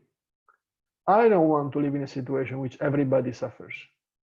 I don't care about rescaling. Sorry, rescaling is mathematically interesting, but I don't want to be in this situation. I want to be in this situation if I ever have to be in a situation in which there is an overrun. See what I mean? So that's clear to me, and therefore from now on, I will only occasionally mention EDF, and I will concentrate on fixed priority scheduling, because I believe this is more fitting for the things we need to do. It's not super intelligent, but it does a clean job as opposed to the other. Fixed priority scheduling means something very simple. It means that you assign a priority to a task, and that priority is inherited by the job, and with that is scheduled. So fundamentally, scheduling in fixed priority is simply assigning priorities. Sounds strange, but if you think of it, it's really tautological. That's what it is. And obviously, you have two ways of assigning, not obviously, you have two ways of assigning priorities, depending on what type of system you're having. If your system has implicit deadline, that is to say, deadline equal to period, a job can complete up to the arrival of the next job from the same task, then all you have to do is assign priorities according to rates. Faster rate, which means lower period, higher priority. And scheduling becomes rate monotonic scheduling. In case you have constrained deadlines, which means that you have to complete earlier than the release time of the next job of the same task, and there are lots of reasons why you would have to do it earlier, then yes, the assignment becomes deadline monotonic. So all it is, in that you have to assign priorities, and the rest will consequently go.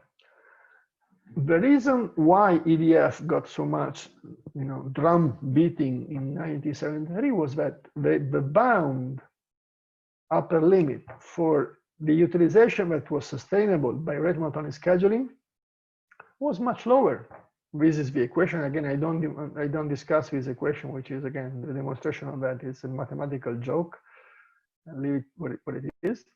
But the limit for n number of tasks to a very large number is log 2, natural log of 2, which means less than 70%. So the publicity that went around FPS, rate monotonic scheduling, was, oh gosh, really? Only 70%. But that's, it's only a sufficient test. It means that if it tells you yes, it's yes, your system is feasible. But if it tells you no, it means I don't know. It's not, but it is no. You see what I mean? So that's not a very useful test. Not a very useful test. Later in 2001, there was a better test invented by a nice Italian friend of mine working currently at Politecnico Torino, Enrico Bini, with his mentor at the time. And this showed that rate monotonic scheduling achieves 100% utilization for harmonic periods. And therefore, you understand what I'm saying, is that this test is useless. Fundamentally, it's useless. It's very bad publicity, says only 70%, you idiots, you're useless. So inferior to what it is for EDF and LLF for that matter, but it's not a useful test because in fact, rate monotonic scheduling, which is fixed priority scheduling for implicit deadline systems, reaches 100%, easy. So that's not the point. So what is interesting with fixed priority scheduling, which is so regular, is that you can have a very nice mathematical reasoning about its behavior.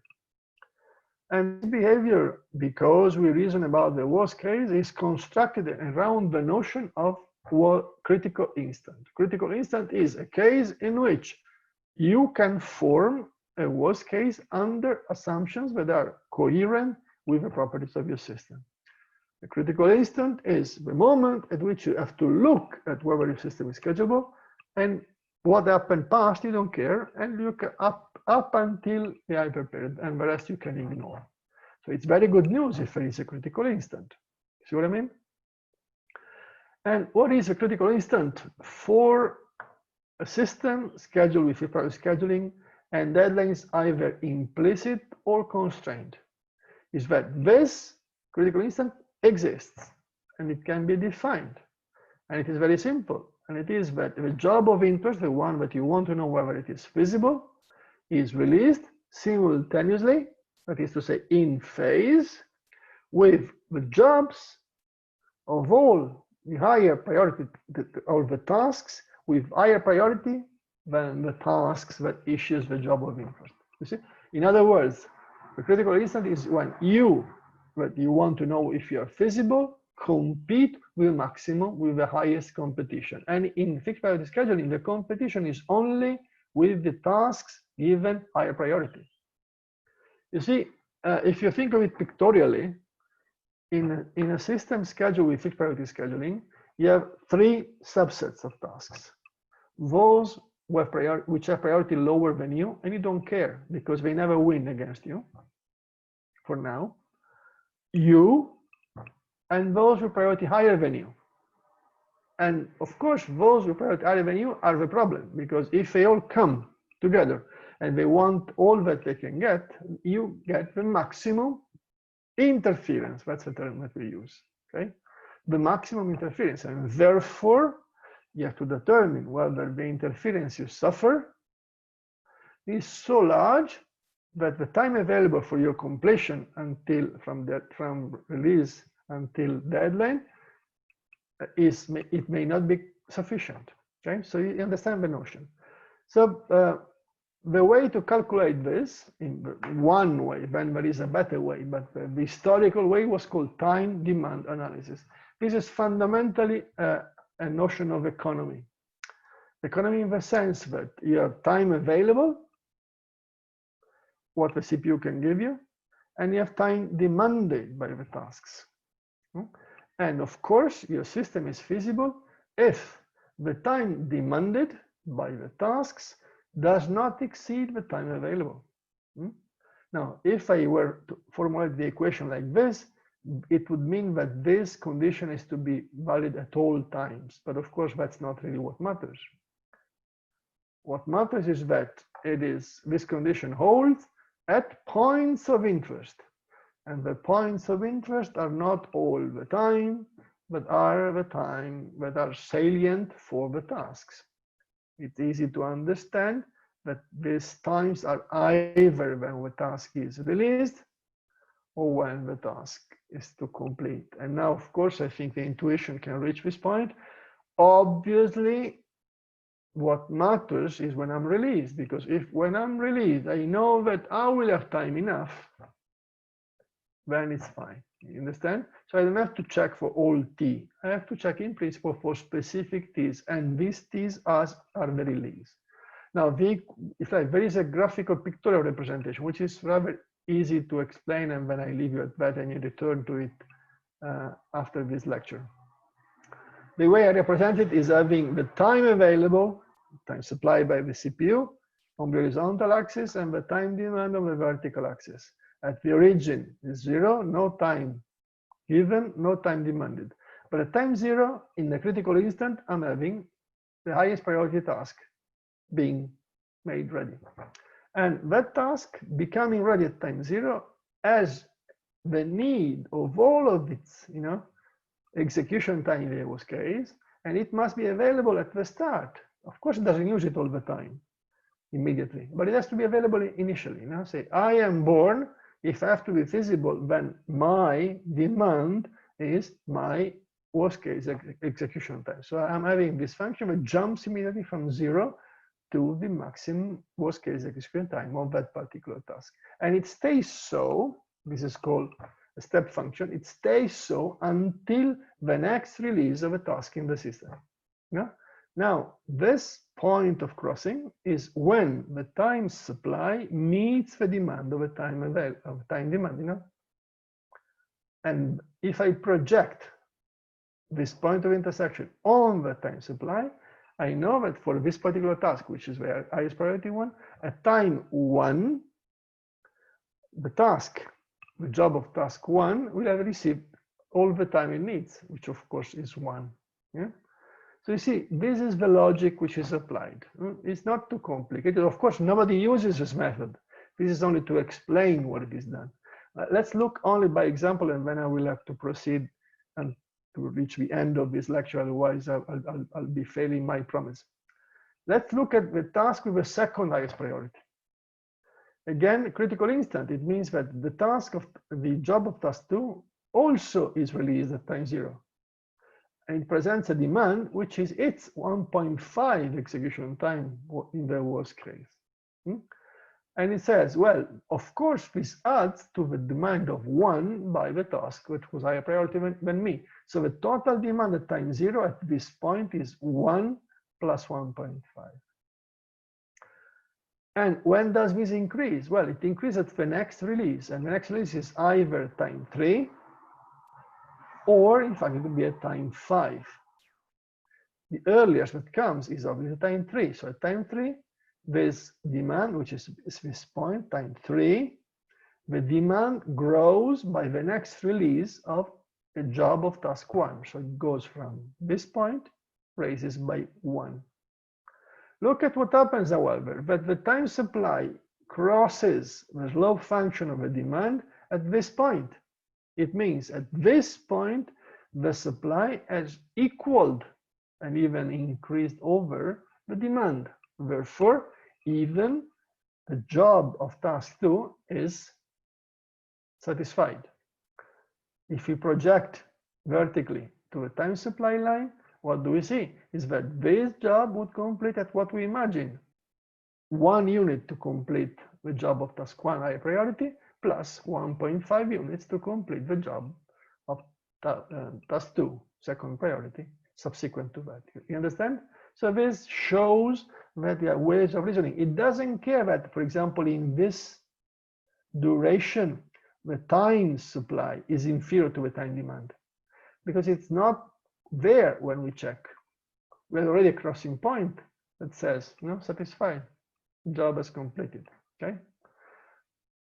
The third case is slightly more complicated. This is a third task, the lowest priority in the system. And you see, before the time supply crosses and satisfies the time demand, it takes quite a while to arrive. And it is pretty lucky because it only comes there, which is just an inch before the next rise in the demand. So it says, well, task 3 makes it, by gosh, just by a breath, it just has made it. So is this technique used? I told you no, it's not. But it gave rise to another technique. And the technique is very pragmatic, very informative, and says, look, man, what you have in front of you is an equation that says the time to execute a task under fixed priority scheduling, and therefore in the presence of interference, with priorities assigned in a manner that priority 1 is highest and priority I is the lowest, says the task I, therefore, which has so many ahead of it in priority order, needs time enough to contain itself plus all of its interference. And how is this interference computed or determined? Well, it is in that interval t, all of the tasks of higher priority released as often as they are released in that interval. And how is that interval determined? Well, that's a ceiling function, which is the highest interest integer number plus 1 over this ratio times the longest execution of a particular task. So fundamentally, within T, there will be room enough for task I to execute if T contains the execution of the task plus all of the executions, plural, of all of high priority tasks that are released in that duration from 0 to T. So that's very simple. Is that an equation? Not really.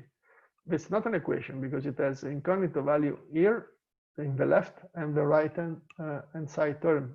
So therefore, it's not really like an equation. It's a fixed point equation, right?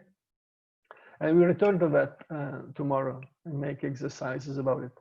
Now, what this guy showed is that this is no longer true. The critical instant hypothesis is no longer true if the period is arbitrary, if the deadline is greater than the period. Oh, what does this mean? It means something terrible. It means that in this interval, how many jobs of task I do I have to consider?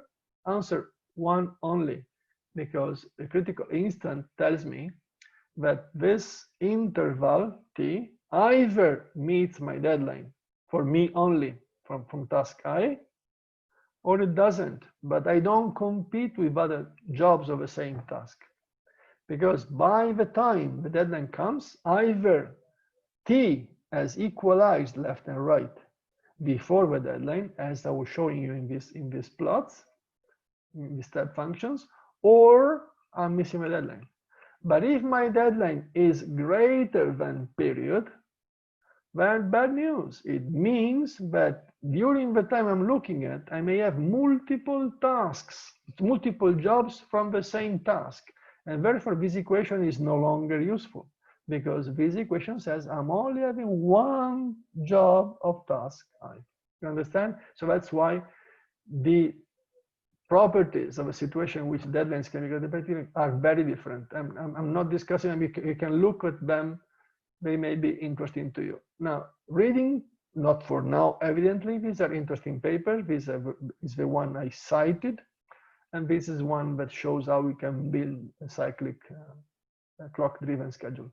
Now, that's the end of the lecture for now. And I'm at the time I want it to be, which is time for Q&As. We have about 8 minutes for Q&As. Lots of you had posted some questions. Hopefully, some of them have gone away, so I don't think I have to respond.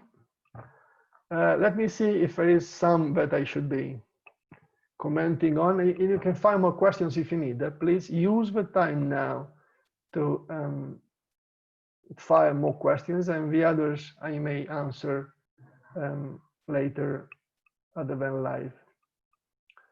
Let me pick one. Some of you, Thomas in particular, says that I've been unfair to static scheduling and calling them stupid. I'm aggressive. One of the things I do in lecturing is to provoke people and cause reaction. It's not being stupid. It is, I said ludicrous, in fact, which is even worse than saying stupid. My argument is that deciding beforehand on a worst case postulates that you know the worst case. And as I will be showing you tomorrow, if you are still tomorrow with me, I'll show you that the worst case is so very difficult to know exactly that you cannot really possibly build, fixed schedule and believe this is efficient. In fact, it is highly inefficient. And we are no longer in a time in which we can waste a lot, okay? But we will return to that. So Thomas, if I didn't convince you and the others who uploaded Thomas by saying, well, this guy is aggressive, calling stupid. We should not, please convince yourself. Otherwise, tomorrow morning, when we start the lecture, we resume on this notion. There was one question saying that parallelism is a special kind of concurrency. The answer is no, it's not.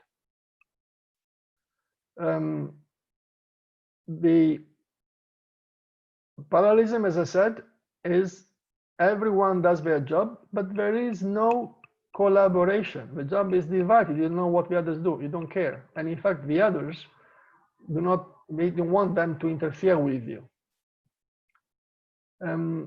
Other questions that we can answer live.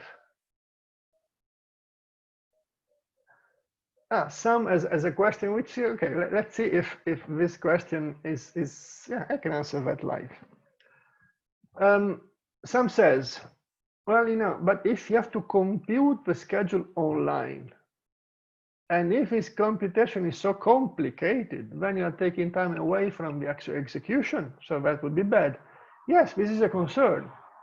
One of the beauties of what I call ludicrous scheduling based on a table is that the time it takes to decide is very short, because all is decided. You only execute a decision. And if deciding on the schedule is laborious, you're taking time deciding and not executing. Yes, this is the reason why nobody ever used least laxity first, which is by far the best scheduling in theory. It's fantastic because it is perfectly adaptive, but it makes so many decisions during execution, but it's taking time away from anything else.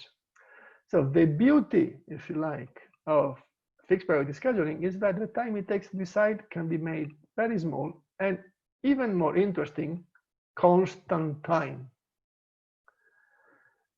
Alisemi said, well, what is optimality? I think I described what it is. Optimality is the scheduling algorithm that you apply with this. In the case of fixed priority scheduling, for example, the way you assign priorities do produce a feasible schedule in which everyone meets the deadline if any such schedule is possible. You don't know what it is. You create one by making decisions, and that one, if a system is feasible, is feasible. Is feasible. So that's the notion of optimality. So you have the way of finding the right answer if at least one right answer exists. Now, again, I don't like using the term finding the right, because you are not searching for an answer. You are constructing a schedule. You know? You're alternating tasks from ready to execute. And the way you make a decision for who is executing, which task is executing, that decision is right, because it's the best you can make. You understand? And because it is the best you can make, if a system is feasible in theory, you are making it. Okay, so that's the notion. Last one, we are now 1.5 minutes to the end of the allotted time. There was one question about what is this interference? Tell me what is interference. You know, I know what is interference in radio frequency. What is interference in real-time systems? Okay, let me tell you this. And maybe I can tell you this from looking at this equation. Hopefully, I can persuade you. Now, look at this equation. This is a strange equation. This is called the fixed point equation because it has an unknown value in the left hand, which would be the summation of these terms. But this unknown value is also on the right hand. And therefore, it is solved as a fixed point equation, not for now to explain, but read this equation. Forget about that left hand. So what precedes the equal, you don't know, you don't care.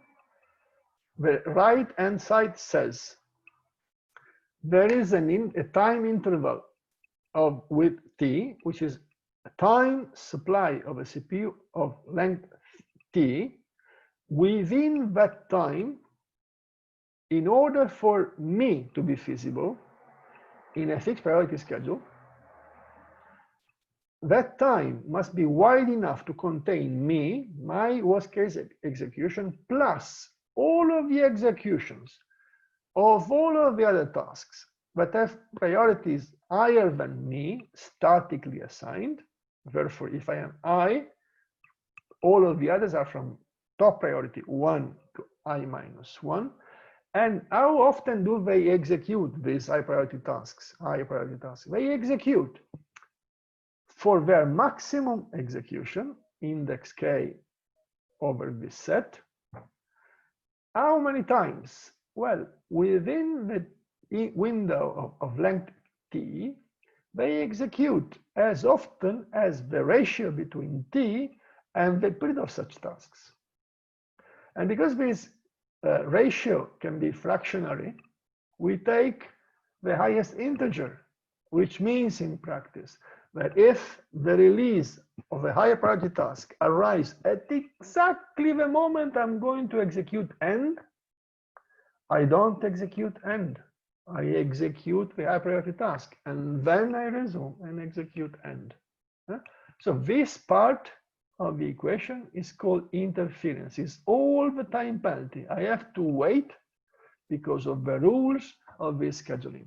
Okay, sounds terrible, but it is very simple. I know that I know that this is an upper bound because it says that all of these tasks have jobs ready when I'm ready, and all of them want the worst case, their maximum. There can be no greater. So that's a perfect representation of the reasoning that we make in real-time system, which is what dimensioning around worst case. All right, I think I did answer most of the questions. Some others are coming. We may come back to them tomorrow. I will collect all of these answers. If you have more between today and tomorrow, I'll be pleased. Tomorrow we'll start with another open Q&A session in which you may fire more after having looked at this part of the slide. So I believe that we can end here. Thank you for resisting so far. We have had a few dropouts, but hopefully not because they were bored or offended because I called ludicrous the clock-driven scheduling. All right, have a good day. Talk to you tomorrow.